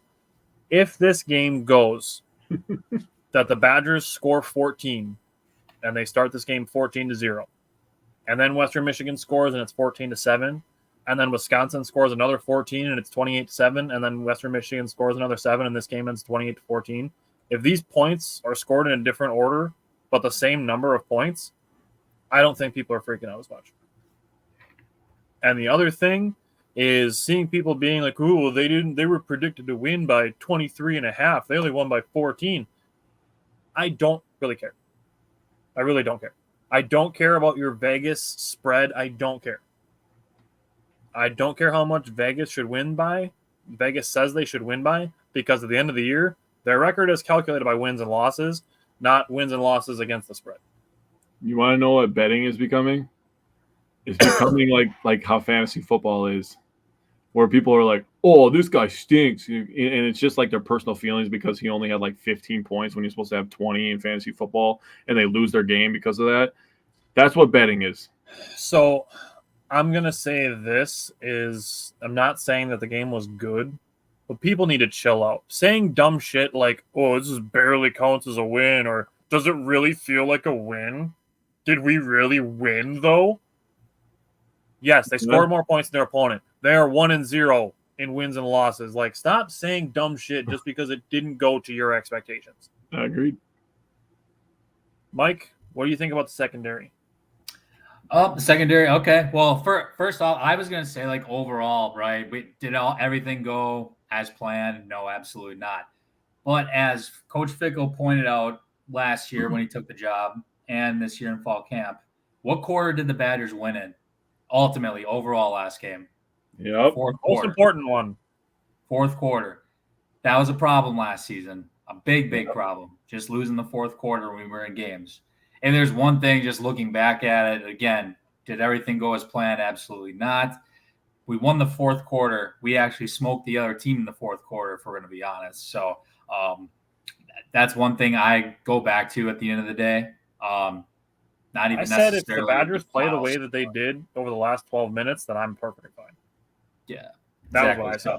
Sorry if you guys covered that already. I just that's the one stat I really wanted to get out there.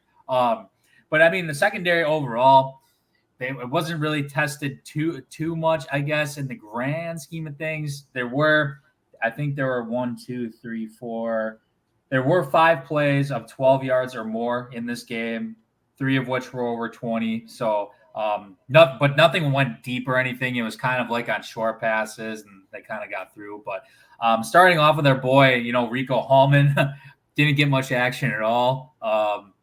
I think it said there was one pass maybe thrown in his direction somewhat, but that was about it. So at 37 snaps, didn't really show too much, but that's just credit to him for his skill set. So, a big call out too was our boy Hunter Wohler as well. The 53 snaps that he had 7 total tackles. He was just a menace. That's what he does, dude. Surprise, surprise. Nice year, had a decent night. 7 total tackles as well. His presence was felt. Just to jump right to it. The play of the night. I am going to say play of the night here in the secondary. It was our boy. He's a true freshman this year. We talked about him a lot in fall camp, and that he would be out on the field in some capacity. It was a one-handed interception by our boy Xavier Lucas at the end. I told you guys I must have watched that replay about 10 separate times because I was in awe of what happened. That wasn't just a college catch either. That would have held up in the NFL as well, mind you. But he got both feet in that one-handed play. Just wanted to throw that out here. Just more credit to him. But I love his future with this program. He's in the 2 deep again this week, and I think he's going to have more than 7 snaps. I think than he got in the first game. I think that could potentially double. So that's just something to watch out here for. And then I was also going to say, I think if there's one thing that I think the Badgers got better in this first game from last year was missed tackling. The only one that really kind of stood out, just like going back on it. I know we gave up a 3rd and long. It was Austin Brown missed tackle. It was like a 3rd and 10 or something like that. But you know what? He made up for that later on in the game, and I'm not going to mention it from the rest from here. But I'll let somebody else fill in the blank for that. But overall it was good. Looking pretty solid. I think going into the South Dakota game, I don't know if it could be the same potentially going off of what South Dakota did the first game too. So guess we're going to see what happens. All right, so let's bridge the gap. Let's go to special teams. Jake, what did you think about special teams? Yeah, not much to really talk about. We only had 1 punt, so that is great. I hope I only see him 1 or 0 times every single game. Fantastic job, offense. Keep him off the field. Atticus, I'm sure you are a tremendous young man, but I do not want to see you on the field for the Badgers. Tretch had 3 returns. Of course. What's that? Said respectfully, of course. Respectfully, yes. Tretch had 3 returns for 62 yards. He had one where I thought he was going to break it, and he ended up getting smacked, actually. I think in his head he thought he was about to break that too. So I said this, and I can just toss this out there because Mike just said something about doubling Xavier Lucas's snaps. I would like for Tretch Kakuna's snap count to also double. Just let Vinny Anthony handle the returning. Yeah, let's use Tretch on offense. Let's let Vinny Anthony handle the return game. Yeah, that's fair. That's fair. Yeah. To talk about Nathan Vakos, 2 for 3 on field goals. His long was 33 yards. He made both extra points. He missed what some people would consider a chip shot, but to remind everybody, those hash marks in college are very wide. Yep. Now, the goalposts are a little wider too, but they're not as exaggerated as the hash marks are in the NFL game. So kicking from the far left or the far right is absolutely a difficult thing to do in the college game. Now, you would in a real world, you would like him to be 3 for 3 and make everything 40 and under, right? He's still a kid. Okay. Yep. We're going to give him a pass. It's week 1. Let him hit the rust off and we'll see what happens. I'm not going to kill him for missing 1 field goal. It is what it is. He made 2 and he made both extra points. I can't complain too much. Yeah, that's fine. Okay. Jake, going back to you for the offensive line. The offensive line was better than I thought it was going to be, in my opinion. I think they absolutely carried this offense in the second half specifically. I think they were pretty good overall. They averaged 4.3 yards per carry for the game. The running backs did, but you can't run the ball without the offensive line, right? I mean, that's just period. So 4.3 is not bad. They ran the ball 44 times for 205 yards and 3 touchdowns. So that's a fucking handful. There's a couple of moments in this game where the offensive line absolutely demolished the front 7 of Western Michigan. And it was like, whoa, they're pushing them 3 yards down the field. And I'm like, Jesus, boys. They gave up 6 pressures, 2 by Joe Brunner, 1 by Tawi Walker. Walker had a tough day blocking. Riley Mahlman gave up 1. Huber and Jack Nelson gave up 1. Brunner gave up 2 hurries. Walker gave up a hurry. Mahlman gave up a hurry, and Jack Nelson also gave up 1 hurry. There was 1 sack given up, and only 1 penalty. It was on Jake Renfro. The thing I will say about that, and Mikey can attest to this. Sometimes the centers just like to play with the ball. Okay, they just like to fidget with it, move it a little bit before the snap. They're just getting a feel for it. Maybe he's amped up. Maybe it was going to be a dive play. I don't know what was going to happen. The dude was just juiced. He thought he was going to kill a middle linebacker on that play or something. So I'm going to get past on that because I thought Jake Renfro was the best offensive lineman last game. He was getting to the second level consistently. He was passing off D tackles consistently. I rewatched the game, and I was just hyper-focusing on the O-line. I was like, I got to watch these. I got to watch these boys. And Jake Renfro was tremendous. So if he continues that, I think, Mikey, you have a lot of stuff to stand on talking about how Jake Renfro is going to make a big difference for this O-line. You were talking about that a lot the last couple of weeks. So hopefully that stands true, but I thought he was the best O-lineman last week. Yeah, and I think his penalty, correct me if I'm wrong, it was basically he was trying because he thought there was a 12th guy running off the field. Yeah, for Western Michigan. That was right at close to the end zone, correct? Yep, that was I think like in close that to play, the red zone.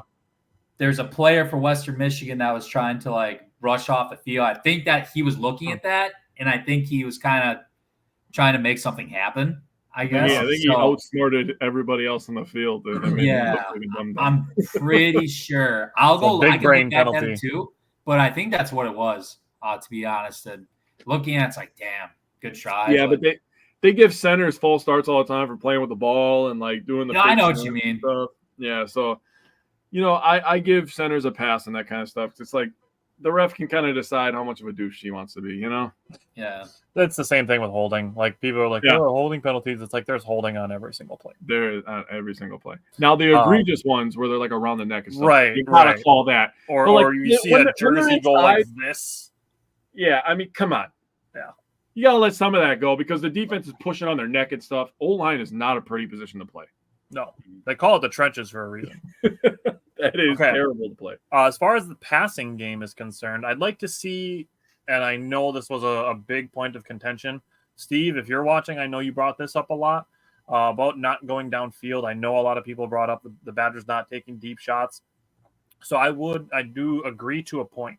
I would like to see Tyler Van Dyke's average depth of target go up, but it doesn't have to be a ton. In this game, his average depth of target was 6.4 yards. Just 2 or 3, honestly. The average depth of target, if it goes up by 2 or 3 in that 8 to 9 range, I'm fine with it there. Mm-hmm. To that point, last season in 2023, J.J. McCarthy's average depth of target was 9.4, and Caleb Williams' average depth of target was 9.2. So it doesn't have to be, like an 11 or 12 yard per yard per attempt average depth of target. If he's just in that 8-9 range, I'm good there. So while, yes, I would like to see the Badgers take some more deep shots, it doesn't have to be a crazy amount, honestly. Mm-hmm. We saw, Jake and we're going to have some play breakdowns coming out. Tyler Van Dyke did some really good things in the passing game. Jake and I brought up some of the specific plays from it. My only real complaint about Tyler Van Dyke is to not try to throw for 5 yards on 3rd and 7. Yeah. That was my big thing. Also, in the red zone, see if one of your wide receivers can win a one-on-one. That's, the red zone thing was one of the things that we'll potentially need to see as an improvement. But, all in all, the pass game, the wide receivers and the tight ends were all over 10 yards a catch, except for Bryson Green, who averaged 9.8 yards per catch. Mm-hmm. Looking at it, yes, Tyler Van Dyke, I think he needs some better blocking. Yes, I think he made a couple questionable throws. One of the quote-unquote almost interceptions that he had was on what I would say is not even a bad throw, but it was Riley Nowakowski and Will Pauling were both heading towards the sideline, and Riley Nowakowski fell down. Mm-hmm. And his defender turned around and was able to essentially go and double Will Pauling because his offensive assignment was on the ground. So he's not in the position to get a hand on that ball if Riley Nowakowski doesn't fall down. So Jake and I talked about that play. You'll be able to see the video of that when that goes up. But other than that, also dealt with some drops. So if you look at plays where Tyler Van Dyke was kept clean, he was 17 for 27 for 160 yards. That's a 63% completion percentage. If you add in the drops on that, you essentially can call him 20 for 27, which would be 74%. So if those 3 drops don't happen, we're talking about Tyler Van Dyke completing 74% of passes. I don't understand what there's to complain about. One other thing we need to note, he was really, really, really good on third down. Touche. That's a good point, and I will make sure I do better at getting numbers like that. So as I mentioned, the wide receivers and the tight ends all had 9.8 yards per reception or more. The only 3 that didn't in the passing game were Ches Malusi, CJ Williams, Ches Malusi, Tawi Walker, and Jackson Aker. They were all 5.5 yards per reception or under, which makes sense because those are backfield players. Mm-hmm. Ches Malusi, CJ Williams, and Will Pauling had 1 drop each. I don't have any hesitation throwing them the ball the next time the ball goes their way. Will Pauling, his first target was dropped, and then he finished with 6 catches on his next 9 targets. So good job of him. I know I'm super high on Tretch Kekahuna. I know I am, and I have been since the LSU game last year. I want to see him on the field more. So whether it's letting Vinny Anthony do kick returning, letting Tyrell Henry do kick returning, put Tretch in at wide receiver more. He had 11.3 yards per reception on his 3 catches. He had the highest receiving grade on the Badgers, and he had the highest offensive grade on the Badgers. The second highest offensive grade, Tyler Van Dyke. Well, the only problem with Tretch getting on the field more is he plays the same position as Will Pauling. They're both. See, I don't care. Put them both on the field. You're going to have to call a little bit more 4 wide receiver sets and kind of have them both in, because Tretch isn't a good enough wide receiver right now to play outside, and you're not going to take Will Pauling out of the slot. Now, I would be okay with that. I would be okay with lining Will Pauling up on the outside. I'm not saying, permanently. I'm not saying to start both of them. Yeah. But in the sake of getting more of your best players on the field, right now I would rather see more Tretch Kekahuna than, say, CJ Williams. And that's an argument to be had, but I think you go more towards like play style and right. formation style, and you go more towards that bunch set, which again we talk about in the video, where that's an area where you can bunch set and you can have Pauling and Tretch right next to each other. Who the hell do you take in that situation? Yeah. And that's why I bring this up. Like Vinny Anthony, he played 46 snaps. Will Pauling obviously played more, and Bryson Green because they're the starters. But Vinny Anthony played 46 snaps. CJ Williams played 34 snaps, and then it's Tretch Kekahuna who only played 17 snaps. So I think I just think he needs more playing time. Yeah, no, I agree. I think he will get more. I seriously, I mean, it doesn't take. He's electric, and his 2-point conversion doesn't even count towards his receptions. So how did it count as 4, or did they only give him 3? It only counts as 3 because a 2-point conversion is considered like an extra point try. Yeah. Okay. Yeah. So that doesn't count towards their passing and receiving stats. Okay. Yep. Last thing I have on the passing game, Tyler Van Dyke, 16 for 21 in the middle of the field. That's 76%. For 127 yards. That was 66% of his yardage total on 58.3% of his passing attempts. Not bad. So Tyler Van Dyke, very efficient in the middle of the field. Yeah. All right. Mike, you have the running game. What stood out to you from the running game against Western Michigan? Yeah, I'm just going to throw a couple of these stats out there because it kind of like sums all this up. So like Pro Football Focus, this is the first fun fact I had. Pro Football Focus had 44 of Wisconsin's 84 plays were in 11 personnel, which is interesting because, when I think of that, you're basically trusting like your tight ends a bit more. I think that's more like accustomed to like the run game too, ultimately. And I said even going into this year, I think the run game, we're going to be running the ball more than pass ultimately. And, I think looking after this first game, it's trending towards that direction. But that was one big thing I wanted to call out. Another big part was this is more of a team concept here too. Last year's, batter squad, how many times did we go 3 and out with that team? It happened a bunch, right? Time of possession became a huge factor. This last game, we had 0 3 and outs. on Friday, which call it methodical if you want to, but I thought it was it's interesting because last year there were so many times we got off the field immediately. And this first game, I mean, it's heading in the right direction, right? You're moving the ball. That's what you want. You know, it was 14, 15, 16 play drives. So, you know, I want to throw that out there. But anyway, going into the running backs, man, at first impressions after this first game, I don't know if we're going to have any burners necessarily, but I tell you what, we have dudes that have no problem running over other dudes to get from point A to point B. They ran so hard, all three of them, whether it's Tawi Walker, Ches Malusi, Katie Akamelli. He was a big surprise because for him, it wasn't just, he got the ball 4 times for 35 yards. He got the ball almost immediately, you could say, right in the first quarter. So, and you could tell he's in Brady Collins' strength and conditioning program. That's for sure. We'll keep it at that. No, he looked great, I thought, when he got the ball. I mean, Tawi Walker got the first 4, carries of the game. Well, one of them was a swing pass, but he got the ball the first 4 plays, which was definitely a little surprising to me the first 4. But, I mean, 15 carries, 66 yards, 1 touchdown, caught 1 body before he got the touchdown.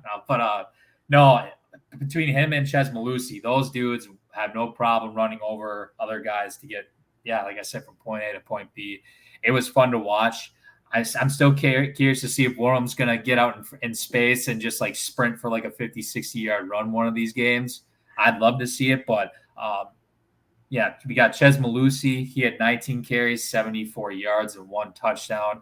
As Jake said before, 4.3 yards per rush total. Overall, I mean, this is a good nucleus, I think, for running the ball. You got guys that have years of experience now, whether it's through different systems or a Wisconsin system. So I can see why we, at least this first game, we trended towards having that 11 personnel in game 1. So I have no problem giving any one of those dudes the ball, to be quite honest, because they're going to be fun to watch and they have no problem running people over. So that was great to see. You're muted, buddy. Sorry, I forgot I muted myself because I was coughing. Is there anything else you guys want to say on the subject of the Western Michigan game? Mike, I know you brought up the time of possession. Basically 35 minutes to 25 minutes. Yeah. So you hold on to that time of possession thought there. Okay. I'll just leave it at that, and I'll just say that it was good. Is there anything else you guys want to say on the Western Michigan game before we switch to South Dakota?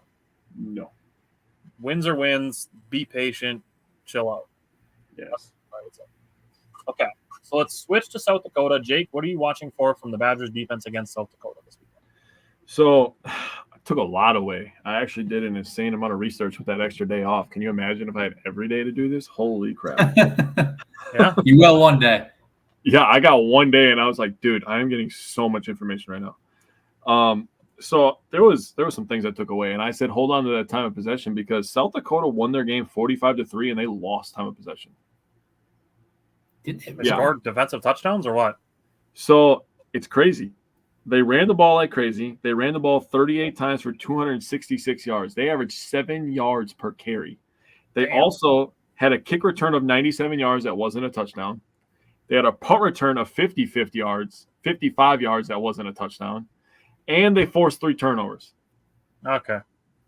They did everything that you possibly could do to throw under 100 yards and win by 40 points. Everything went their way. They lost time of possession. So the thing that I'm looking for from the defense is you got to control the line of scrimmage and show that this quarterback can beat you. He went 9 of 13 for 85 yards. This grown man went 9 of 13 for 85 yards. And he won a game. He felt good about himself. No, we're not doing that in Madtown, dude. That's not happening in our house. The defensive line, you have to own the line of scrimmage. Let me just pile on the subject of the running game because I also wrote down that South Dakota ran 38 times for 266 and 7 yards a carry. We're all talking. I put in there that the linebackers will also need to run stop. And the thing that I said is potentially one less defensive back. Yeah, and the thing about their run game is it wasn't just one guy. They have two guys that they really trust to give the ball to. That's Charles Pierre Jr., 13 carries, 136 yards, and he had 2 touchdowns. Travis Thies had 12 carries for 86 yards and a touchdown. Now, what I gathered from that is Thies is the short yardage guy. And he's the guy that gets the tough yards. Charles Pierre is the more explosive one. He's only a sophomore. They had 4 players with a rush and 3 players with a rushing touchdown. So, I mean, they were just absolutely like, we're going to hand the goddamn ball off, and this is what's going to happen. So, the Badgers' defensive line, front 7 overall, you have to sell out. You have a guy like a Ricardo Hallman, not to leak in anybody's stuff. You have a guy like Ricardo Hallman. Hey, you shut that guy down. He's done, okay? You bring Hunter Wohler close to the line of scrimmage because he wants to be there anyways. He really just is a skinny linebacker at this point. And you put him in the box and you say, tackle the guy with the ball, and then they're done. So I really don't have a lot to add. I mean, for me, looking at the Western Michigan game and going into this one is that for me, Jaheim Thomas looked good for the most part. I'd like to see a little more out of Chaney, but he showed a couple flashes, especially at the goal line. I feel good about my Christian Allegro dark horse pick. And then we're going to need the linebackers to stop the run. That was pretty much all I have going into the South Dakota game. That's really what I'm looking for from the linebackers is help stop the run. And we'll get into some more of these thoughts coming into here, but and I said maybe just one less defensive back on the field, and Mike can talk to the secondary on it, but maybe put another linebacker on the field to help stop the run, and like Jake said, prove that their quarterback can beat you with the pass. So, Mike, what's the perspective from the secondary?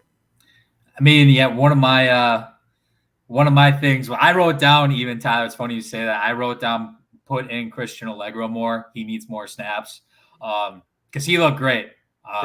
10 snaps, 3 tackles. I think it was like in his first 4 plays. I think he had 2 of the 4 tackles. So that was good. And he was in on the 4th down stop. I mean, Jaheim Thomas got a little bit banged up, and Allegro had to play a little bit in some crunch time spots, and I think he did well. Yeah, exactly. So, I mean, ultimately what I wrote down, what Jake said, the line of scrimmage is a part of it. I also wrote down, can we get more than 1 tackle for loss? And that can come from anywhere, right? Sure. Whether it's, bringing in a corner blitz or something like that. So maybe kind of like what you alluded to with line up Hunter Wohler maybe, or hell, bring in Preston Zachman, switch it up from the secondary, or maybe like a corner blitz or something like that. But I would love to see more than 1 tackle for loss in this next game coming up. Perhaps more than 1 turnover, even though it was kind of game over. I think we could use a more, I guess, opportunistic defense. Yeah, more opportunistic defense, because that was an issue last year too, for a bit. So that hopefully it's not trending in that direction. But no, I think the line of scrimmage part, Jake, you hit it on the head. When you got a team that's coming in 38 carries, 266 yards, 4 touchdowns overall, I think we know what they're going to want to do. So, stop the run first and foremost. So I'm looking forward to seeing how we're going to, react to that and what we do. All right, Jake, what are you looking for from the special teams against South Dakota? Yeah, so again, I'm going to sound redundant for a second, but Atticus, you just get comfortable on the bench over there. Hand out some popcorn, make some jokes. I mean, hopefully you're a funny guy. I don't know you personally, but you have a great name, so maybe you are funny. I'm not sure. But you just stay over there, okay? Vacos, you make all your kicks. And I thought the kick coverage was fine in week 1, so continue to do that. And I would absolutely love a big-time return. I don't know what it is about kick returns, and the NFL is doing the right thing by changing the kickoff rule because that's one of the most exciting plays in football. There's something about a big kickoff return, so I hope that happens. Now, I did scout South Dakota's special teams a little bit. They use 2 different kickers. One kicker does the field goals, and one kicker does the extra points. I thought that was interesting. Okay. Badgers are doing that too. Yeah, we've done that a little bit. Yeah. But I thought that was interesting that they do that. So, Jake, now we can go to the offensive side of the ball. Jake, what are you looking for from the O-line? We have to establish dominance. We are the Wisconsin Badgers. We are O-line U. We are RBU. Let's look like it. Let's act like it, right? The thing about it is They went against Northern State, which I didn't even know was a college.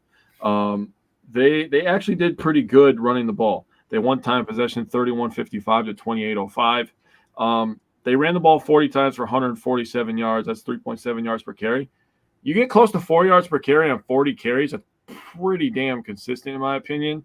Now, obviously, these smaller schools like this, they don't have the offensive talent on the outside to throw the ball crazy, so they have to run the ball, right? So when you know that you're going to run the ball and they run the ball 40 times for 147, that's pretty good. So that shows me the Badgers averaged 4.3 in the last game, and everybody thought that their offense was kind of stinking, right? If they gave up 3.7 yards and 150 yards to a team I didn't even know existed, I think you can understand the standard that I'm trying to talk about here. They ran for 205 last game. They better run for 250 plus this game. That's the standard that I'm setting.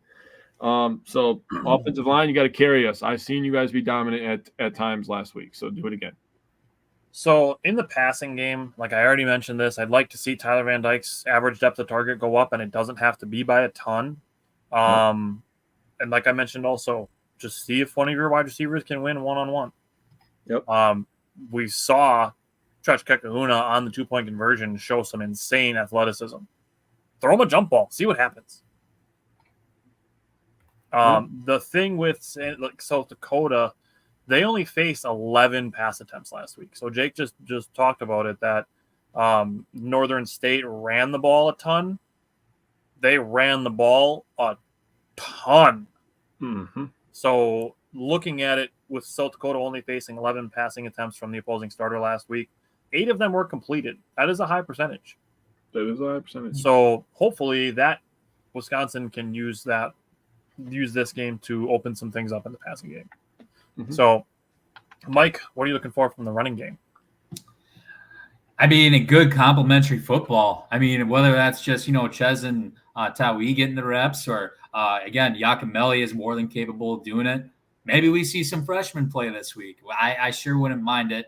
I know, given to how, not that it necessarily would have mattered in my view, but given how really close the game was in the fourth quarter, I can see why they just kept it as such. But I would really like to, play probably good enough to see some of these freshmen play. So good complementary football. Again, these dudes run hard as hell.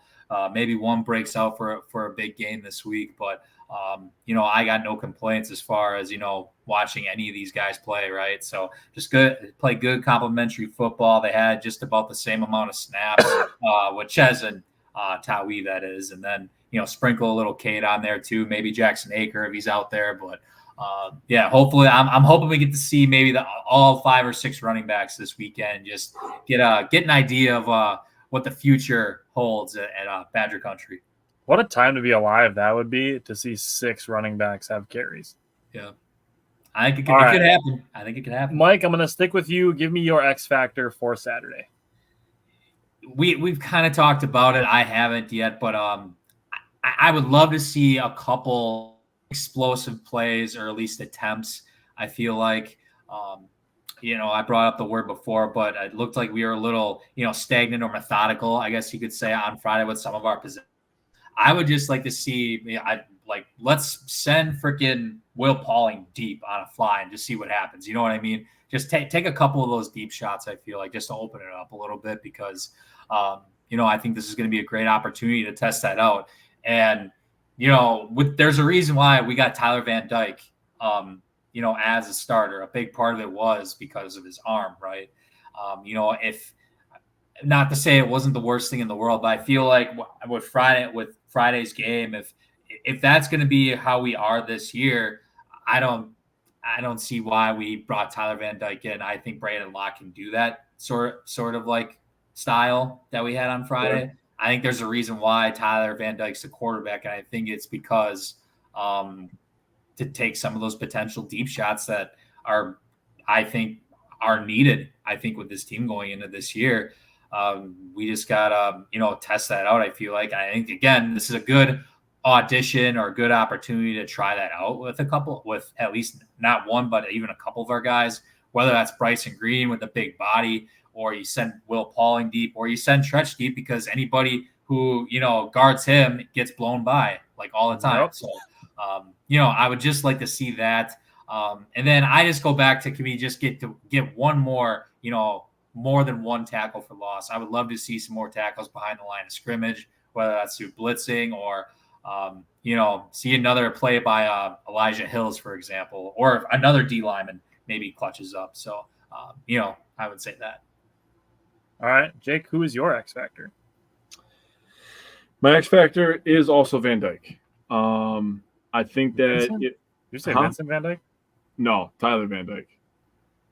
Okay, I'm losing it. My bad. Sorry. I don't even know who Vincent Van Dyke is. Dude, I don't know. I don't know if it was. I don't know. We'll forgive you, I promise. So I'm talking Tyler Van Dyke here. So he did a great job, as Tyler pointed out, spreading the ball around. We had 8 players with a catch, so that was tremendous. I do think that we need be a little bit more aggressive on offense, and I think some of that has to do with some of the scheming. So we might have to wait one more week before we see some crazy stuff. But again, if we can get ourselves into second and manageables, third and shorts, I would like us to take a little bit, do some more pre-snap motion like we were doing. We showed a little bit of that in week 1. Take some shots on second and third and shorts. That's what I'm looking for, because that if you're running the ball good, you can hand the ball off and probably manhandle these guys and pick up first downs if you need to. So I would like to see Van Dyke take some shots. So I went with one of my guys on the defensive side of the ball. I went with Jake Chaney. Like I said, I would like to see more of him because I believed that last year he was one of the most improved players over the course of the season. So I would just like to see Jake Chaney to make his presence known against the run. Okay. Mike, what is your key to the game?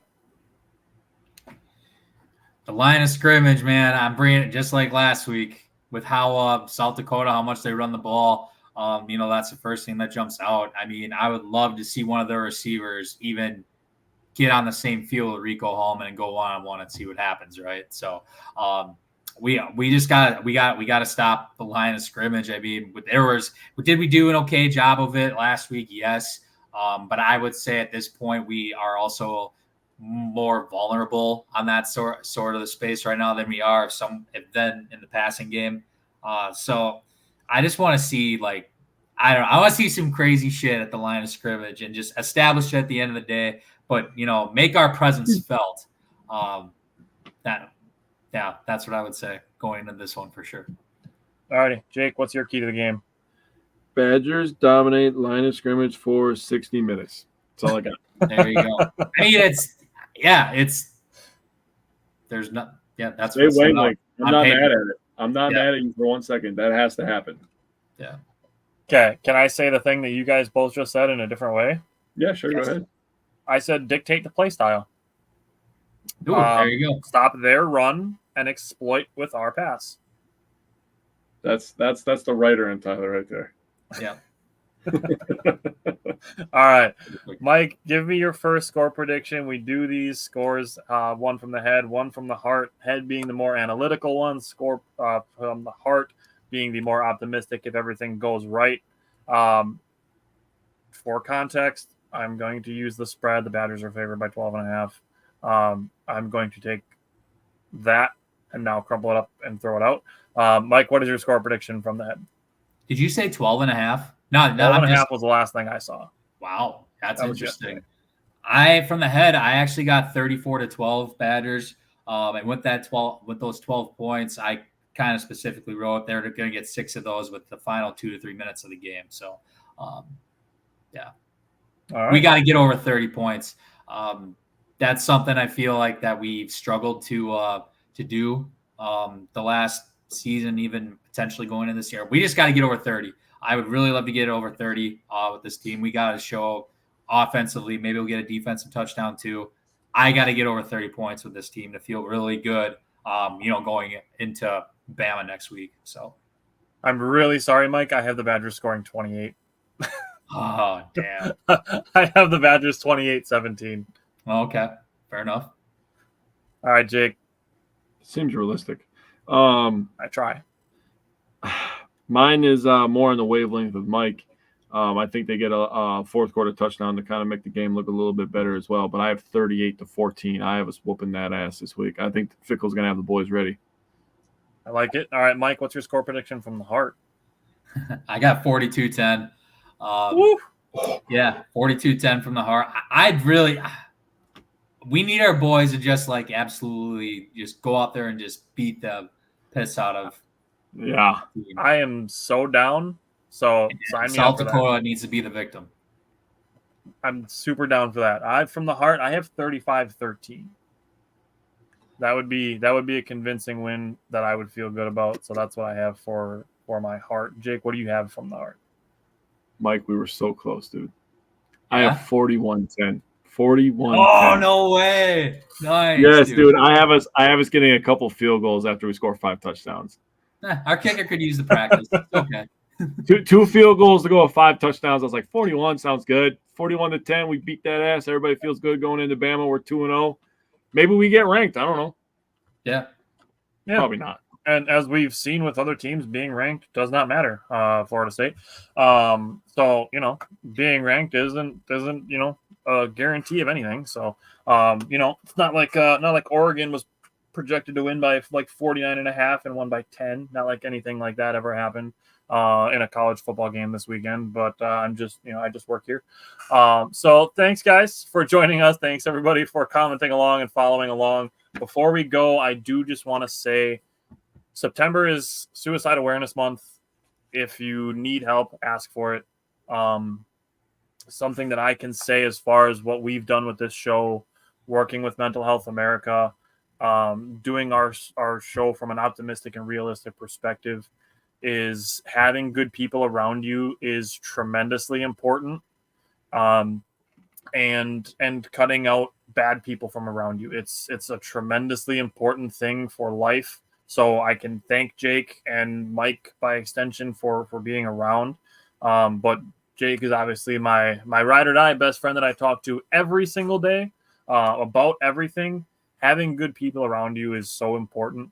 And suicide is a really touchy subject, but it's Suicide Awareness Month, so we wanted to say something about it because we do feel a certain way about it. So I would say have good people around you, and I am glad that I do have good people around me.